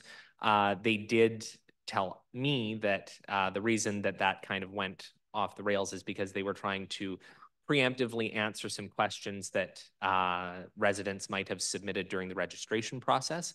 They have since switched facilitators, and so I think the next one coming up is in Barnhart Vale in a couple of weeks, and hopefully that is more positive. But that's all I have, unless there's any questions. Thank you very much. Does anyone have any questions for CAO Hildebrandt or Mr. Kelly? No, Director Houghton. Mr. Corbin, thanks for reaching out to the province on the drought situation meetings. I'm going to try and attend the Barnartvale one and hope it goes smoother than the Westwold one. Thank you.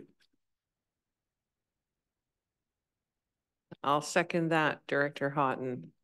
Any other questions or comments? I was going to have us power through, but I think maybe we'll take a 5-minute break. But out of respect to Mr. Parati, who has been very patiently waiting and is next up, could you please just make it 5 minutes so that he's not sitting here for too much longer? Thank you.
You gotta wake everyone up.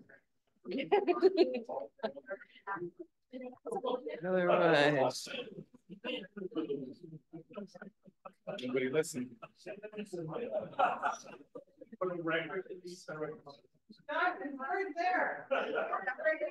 Need those things like you have in the theater, so when we get off 2 minutes.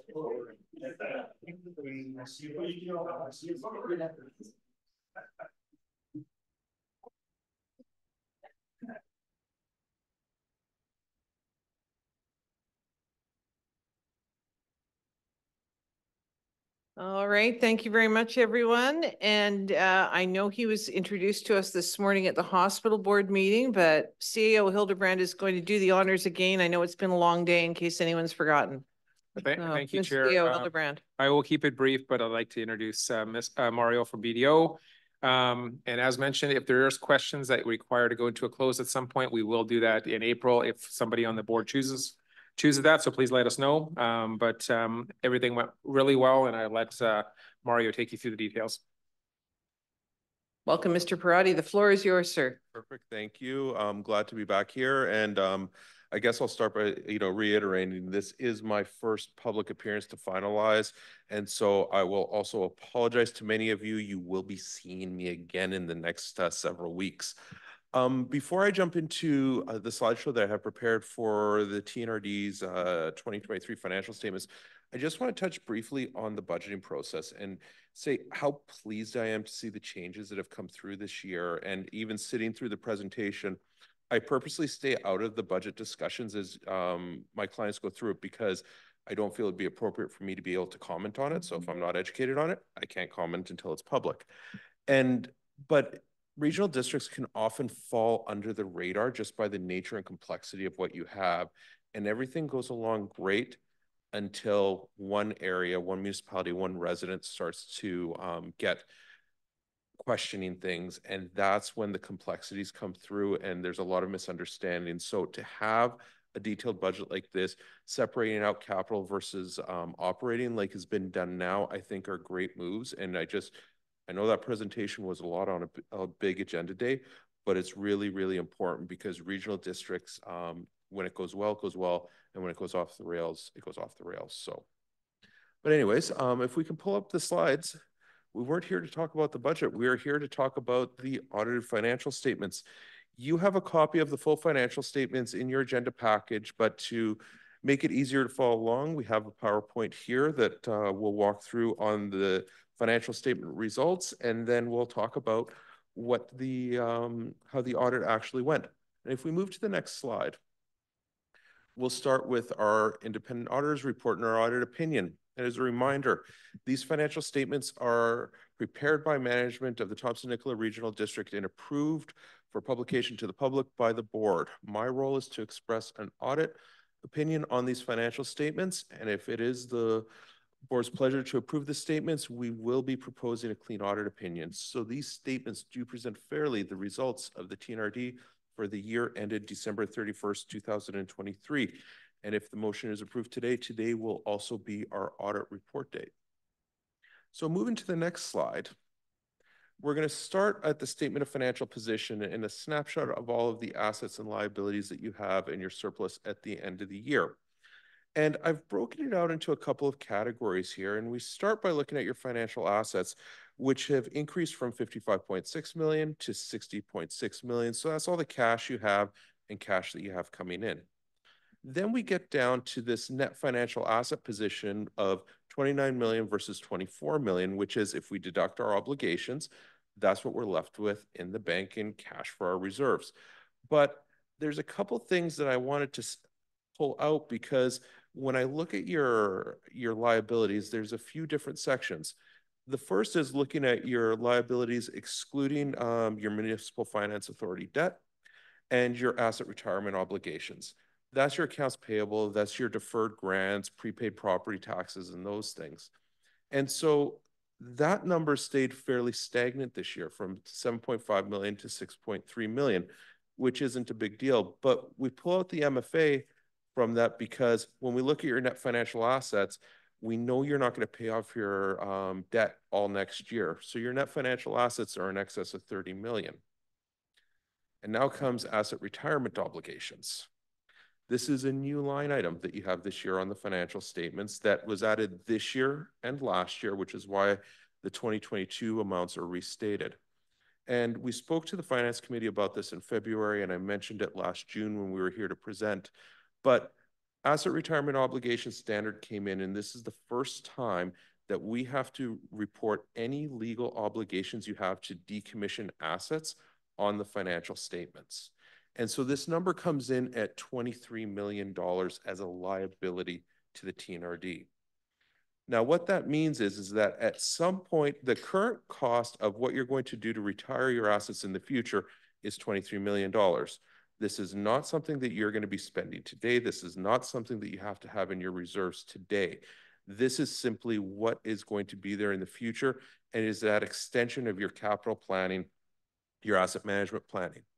Now, when we talk about $23 million that's sitting there, it's made up of three major categories. The first is asbestos in buildings. The asbestos in buildings, we know there's legislation that if you have to tear down a building, you have to deal with it in a certain way. You have $839,000 of that work included in this number. The next major category is water wells. Cost to decommission those runs around $20,000 per well, and we've got $120,000 in today's costs there. The rest of it, you have a bunch of landfills, and that's what the number is. So the rest of that $22 million is made up of your landfills. And now for those of you that looked at last year's statements, you'll remember that you had $6 million for landfill liability last year, and this year it's at $22 million. The math has changed, the cost hasn't. So what happens is when this new accounting standard came in is that we've changed with how we determine what the future closure costs are, how it's accounted for. And so while the base number that supports what the landfill closure cost hasn't changed, how it shows up in the statements has. Now it's based on years until you decommission the landfill, whereas before it was how much usage have you had out of it. And so that swings the calculation quite a bit. And on every community that I've seen, this is by far the biggest number and the biggest swing that we've had. So, you know, again, I wanted to just pause on that just to make sure that we understand that we've got this big new number on there that looks scary. It's not something that needs to be funded for today. We always knew the landfills were going to cost that, and we were always tracking it. Now the math on that has changed. So that's really the crux of what's happened. It's only three categories here, but big numbers because you have multiple landfills. Before I move on and start moving towards the statement of operations and the surpluses, do we have any questions on asset retirement obligations? Director Grenier? Thank you, Chair. Thank you. So did you age, I see the note 7, did you age those so that we have any idea of, say, a sinking fund or anything that we would have to deal with that? Is it prudent to be doing something financially with them at this stage? So Chair Roden through to Director Grenier. So this number is something that's always been there, and it hasn't really changed in particular in years. So, you know, I think it's stay the course. You have asset management planning. You've seen the long-term capital budgeting that's happening. And with landfill, that includes progressive closure costs as you move through it. So this just puts an exclamation point on it, but it doesn't necessarily mean that we need to change anything.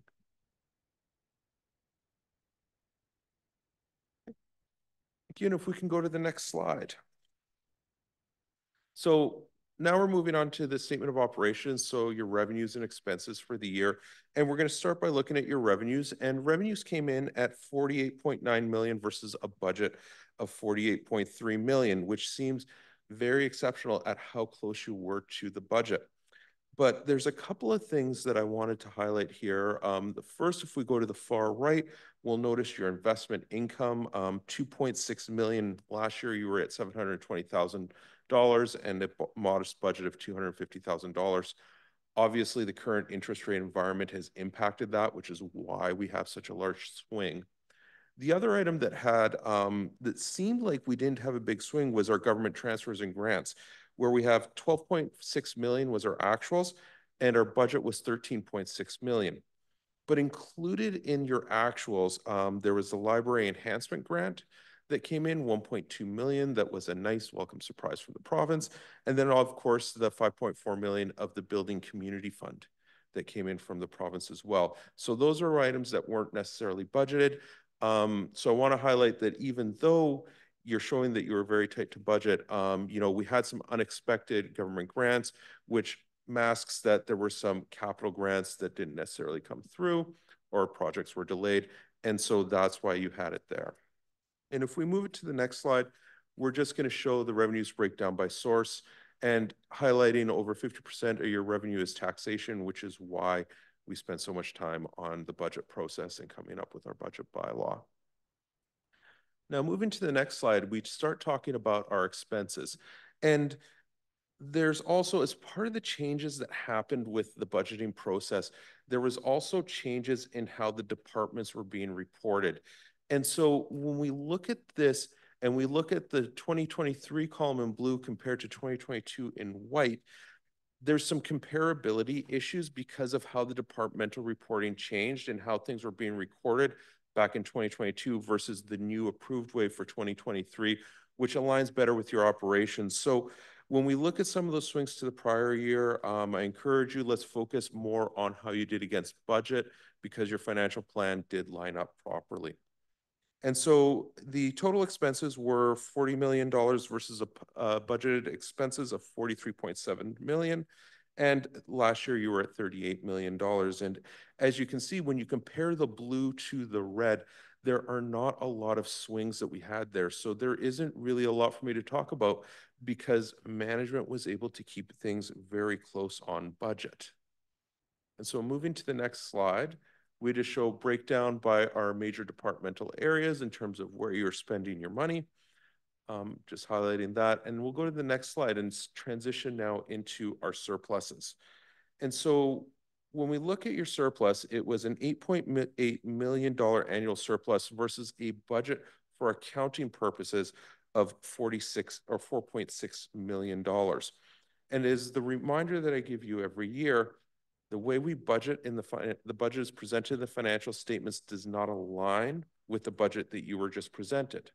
Because when you approve your budget, transfers from reserves and surpluses are revenues in your budget. On the financial statements, they just show up as a movement in your surplus. It doesn't show as a revenue or expense. When we have capital projects or acquisition of our tangible capital assets, it's an expense in your budget. It goes on your statement of financial position on these statements. So there is a bit of a disconnect. But this page kind of walks us through about as close as we can get to how you did against your budget without talking about reserves. So we start with our annual surplus of 8.8 million, deduct our capital projects of 7 million, which was budgeted to be 9.2. So again, highlighting some of the grants that came in short, add back amortization, which is non-cash, and we get to a surplus of 5.8 million versus a budgeted deficit of 4.7 million. We have a budgeted, a real surplus of 4.7 million, and we also had $6.6 million of grants that were unexpected this year that couldn't be spent. So again, showing where that budget came from or surplus came from because of how management was tight on the expenses. And in terms of your budgeted deficit of 4.7 million, it is because that would have been your contribution to capital projects that didn't go forward that would have come from reserves. So again, you weren't planning on a deficit, it was using prior year surpluses. And so now we'll move it on to the next slide. And we're going to talk about our accumulated surplus number before we open it up for general questions. Your overall accumulated surplus is $93 million. And this is also the annual reminder of that is not what you have in the bank. The annual surplus, the accumulated surplus is made up of a bunch of different components. The first component that we have here, and we're going to start with the big number and back off, is you have capital reserve funds of $10 million there that have been set aside for future capital projects. We take that out, we're left with $82.8 million in our surplus. And on to the next slide, we move into our general reserve funds. And so these are all detailed on pages 23 and 24 of the financial statements, but you can see, and I know that there's a lot of discussions that have happened throughout the year when it comes to the operating reserves, so I won't be speaking to any of the individual ones, but if we go to the next slide, those total operating reserves are $31.5 million. And when we back that off, we're now left with $52 million in our accumulated surplus. And so on the next slide is the last component of your unrestricted surplus, or sorry, the 51.3 million. Included in that number is investment in tangible capital assets of $38 million. That number represents what we've spent on all of our infrastructure, less our debt on the infrastructure, less our asset retirement obligations that we have. So that's not a real number that you can spend. That tells you what you spent in the past. Think about it like the equity in our home. We then go to and say that our other unrestricted surplus of $12 million, that is really the money that is there for general operations that management can spend under the approved budget. That's there. You set the budget to limit their spending, but that's really of this $90 million or $93 million that we have, there's only $12 million that is unrestricted. So, you know, just over 10%. So relatively speaking, not a large number. Okay, so we'll pause there now. And before I talk about audit results, just want any general questions that you have on the financial statements, whether it's something that you read or something that I said that you'd like some more clarity on. Director Houghton? Since I'm no whiz-bang finance guy, in the TNRD, we have 11, I think it is, community water systems that we inherited along the way. I guess in one form, they're an asset, but they're one hell of a liability too, because they wear out and they take money to repair and replace. Anywhere in this accounting system, do we have a value put on them as an asset and a replacement cost down the road? How does that work in regional district accounting? Thank you, Chair Roden, through to Director Houghton. So in the notes to the financial statements, we do have, flip to the right page, what we have here. And I'll address your comment first about the assets that you inherited and the liability. It is amazing how many times I've had that conversation as we went through the asset retirement obligation process, because this is not uncommon to the TNRD. So your total water infrastructure is sitting at a net carrying amount of $12.5 million. The historical cost on that is $20 million, amortization of $8 million to get to your 12. That's what was spent in the past. So there, again, the document that you have here is looking in the rear view, and then it's looking at your asset management plans to look at what the costs to replace are in the future.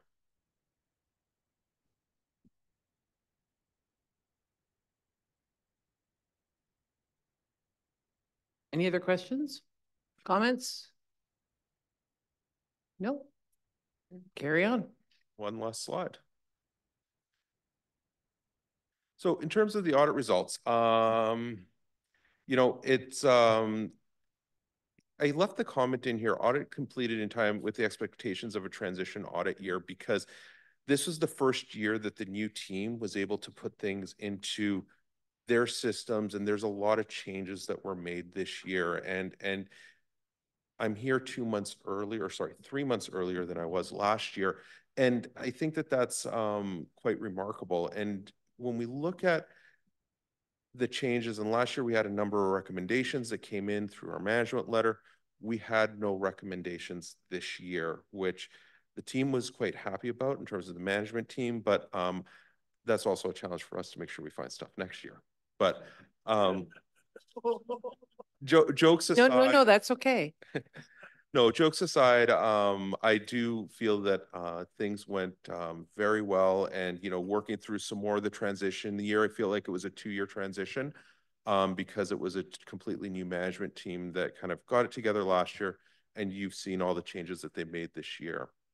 I'm going to skip to bullet number 3, and, you know, because of that, we did update our audit approach for all the changes this year, and we didn't have to deviate from our approach, so we were very happy with that. and also saying that there was no significant internal control matters and we don't have any recommendations this year. And then also making sure that we also looked at testing of transactions with management and the board, making sure that, you know, we're not seeing any irregularities there. We didn't have anything there. And then also looking back at the recommendations that came out of the forensic audit, we updated our documentation there and continue to see that path forward. On the adoption of asset retirement obligations, I do want to take a moment and we want to recognize how much effort went into this to go through all the assets that the regional district has spread across all the electoral areas was a large undertaking. A lot of management time, significant amount went into it. Our team also supplemented some of that in terms of, you know, on the back end and helping with the actual accounting of it. But really, the amount of time that went into that information gathering and figuring out what these values were, and also making sure that we knew what we didn't know in terms of, it's easy to know that the landfill's there, but how do we know where all the wells are? How do we know where all the asbestos is? How do we know that we don't have other issues there? A lot of time went into that, and I did want to recognize management, not only finance, but working across departments to get that information in as well. And then the last item that I'll highlight, which is aside from the audit results, is that one of the recommendations that came out of the forensic audit that the board had asked for is some internal audit work to be done. We are in process with my advisory team is working with management on looking at HR practices.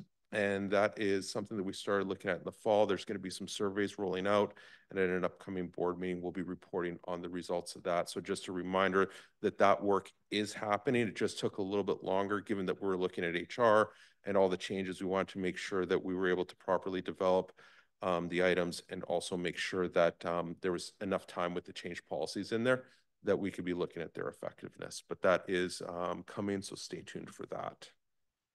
With that, I'll turn it over to CFO Fox as well. Thank you, and thank you very much for your work and your team and for delivering that today. I have to take this time to acknowledge my finance manager, Erin McKenzie, who hopefully stuck it out this long. Honest to goodness, without Erin, we wouldn't be here. I couldn't have made it to here today. She came in. I kind of envision it like a puppy when you hold them over water and their legs go, and she came in and we put her down and she just went. And she has set such a great example. She supports a culture that we are trying to uphold. We are change leaders in a time that change has been required, and it takes a special team to do that. The team that we have in the finance department is phenomenal. They are by far the best team. It's the best work environment I have ever worked in. I've had some personal challenges. The team has held me up. They've picked up when I couldn't feel like I could move forward. I just really want to acknowledge, we often joke that we come as a package and you can't have one without the other because we wouldn't survive. I've been able to focus on the budget and the strategy and lots of the other things, and the day-to-day finance and carrying that audit to success has been, as accountants, we strive for perfection. I always joke that I'm perfectly imperfect, and that's a better way to be because you can meet that expectation. We've achieved far above and beyond with the team that we have. The other addition with bringing Austin onto the team, the work that I bring you, he makes my work better. He makes the ability for me to have someone to support the work that I do and make it come forward in a better way. It's more efficient. We're able to access systems and information. There's no way we could have found the success that we did this year with all the changes that were before us. And some of the changes yet to come will need them and their support. So of course, I just want to acknowledge that, and please, you know, say thank you to the finance team. So I'll leave it at that. Thank you very much.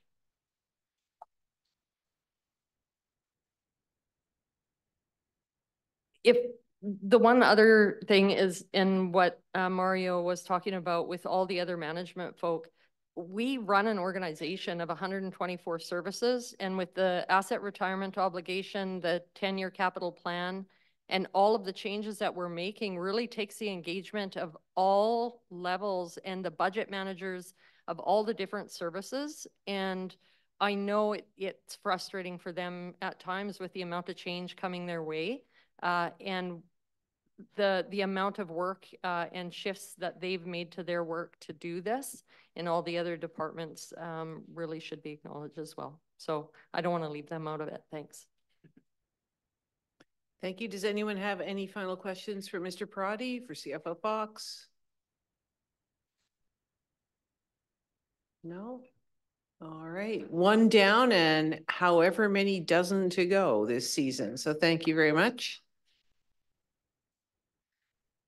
All right, we move on to item 11.1.3. Oops, sorry, recommendation that we accept the consolidated financial statements. Move the recommendation. Director Sarai, seconded by Vice Chair Smith. Thank you. Questions or comments on the motion? All those in favor? Director Aye. Graham? Thank you very Aye. much. All those, anyone opposed? That is carried. And now we move on to 11.1.3, official community plan. There is a frightening number of recommendations on the next page, but I am informed by our Mr. Corporate Officer that we can do them all at once as a package deal. Thank you, Director Ranta, seconded by Director Houghton. Any questions or comments? On the question, all those in favor? Director Graham? Aye. Thank you.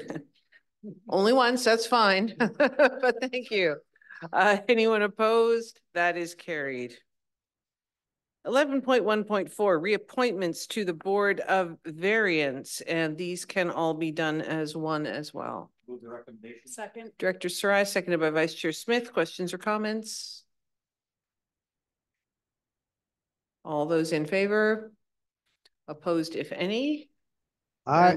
Director Graham. I'm in favor. Thank you very much. That is carried. We have for information, the building permit activity highlights of February 2024. Does anyone have any questions or comments on this item? No, we move on to 12.1 committees. Electoral area directors did meet due to the short timeline between their meeting and this, the preparation of the agenda for this meeting.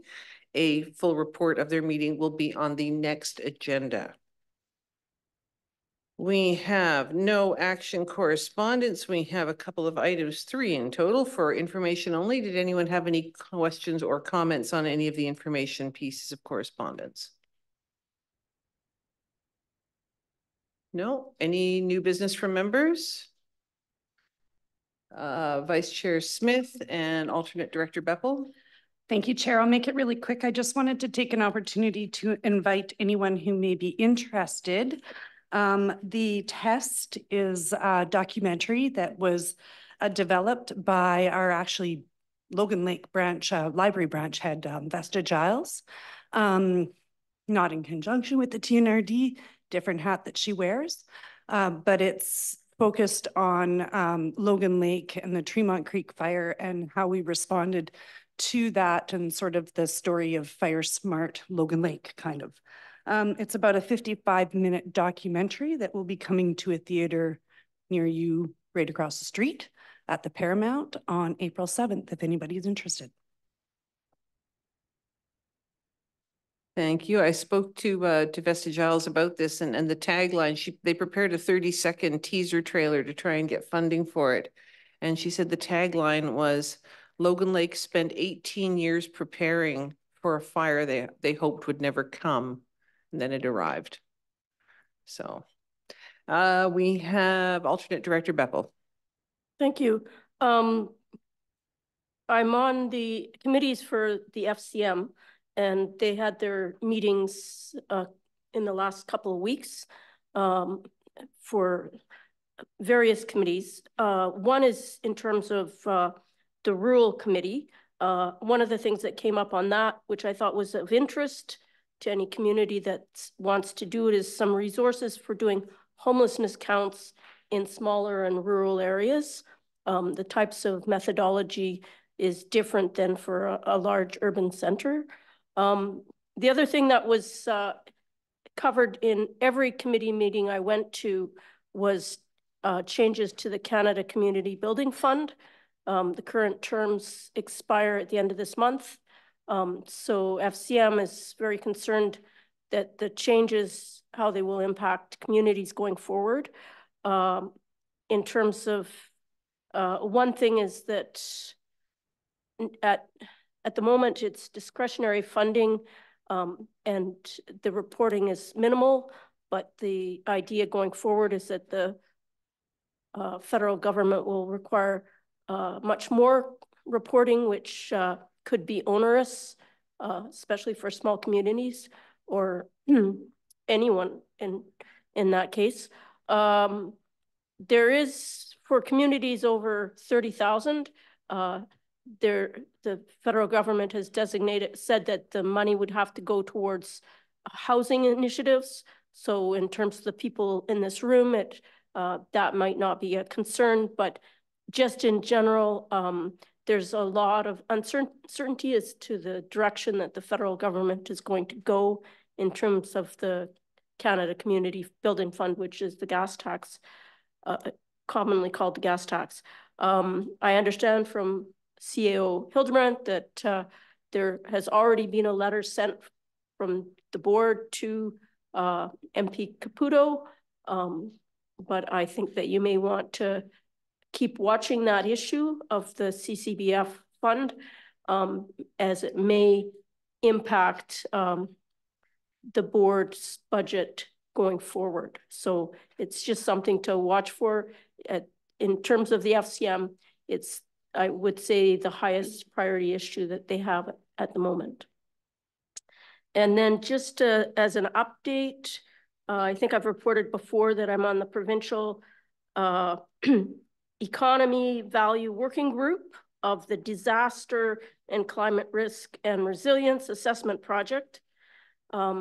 Myself and the mayor of Princeton and one other local elected are the only elected members out of a group about 20 or 30, and just myself and the mayor of Princeton are the only ones that are not from the Lower Mainland or Victoria. So it's still in progress, and I would just report that my main concern is that there are not many local electeds, and there's such small representation from the entire province outside of the Lower Mainland, where I think we do have quite a few disasters. So that's ongoing, but I'm happy to talk to anyone about it afterwards. Thank you very much. Anyone have any questions or any new business of their own? Notice of motion from anyone? All right, question period. Are there any questions from? I don't think anyone who's sitting in the gallery. If you've got questions, feel free. Now's your chance. You've got us all here. Director Smith? I'm not sure if I missed under new business was the support letter that I'm asking for. Okay, I don't have anything here. We all got copies of it. Nope. Corporate Officer Lois? Thank you, Chair. So, yep, I do have an email about this. This should be in your blue folders, hopefully. So the letter to Modi regarding the 70 Mile House. So this is asking the Ministry of Transportation and Infrastructure to consider reducing the speed limit along the corridor. So if you want to move a motion that this letter be sent to Modi on behalf of on behalf of the Board of Directors, then.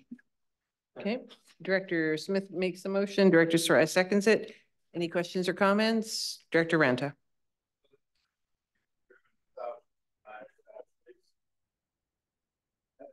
Thousands of times past 70 Mile House in a Greyhound bus. I recognize that in the area of 70 Mile House, it may be advantageous to reduce the speed limit as it is in around Siska or whatever in the Fraser Canyon. When I read this letter, it looks like they're asking that the whole corridor be reduced from 90 kilometers to something less.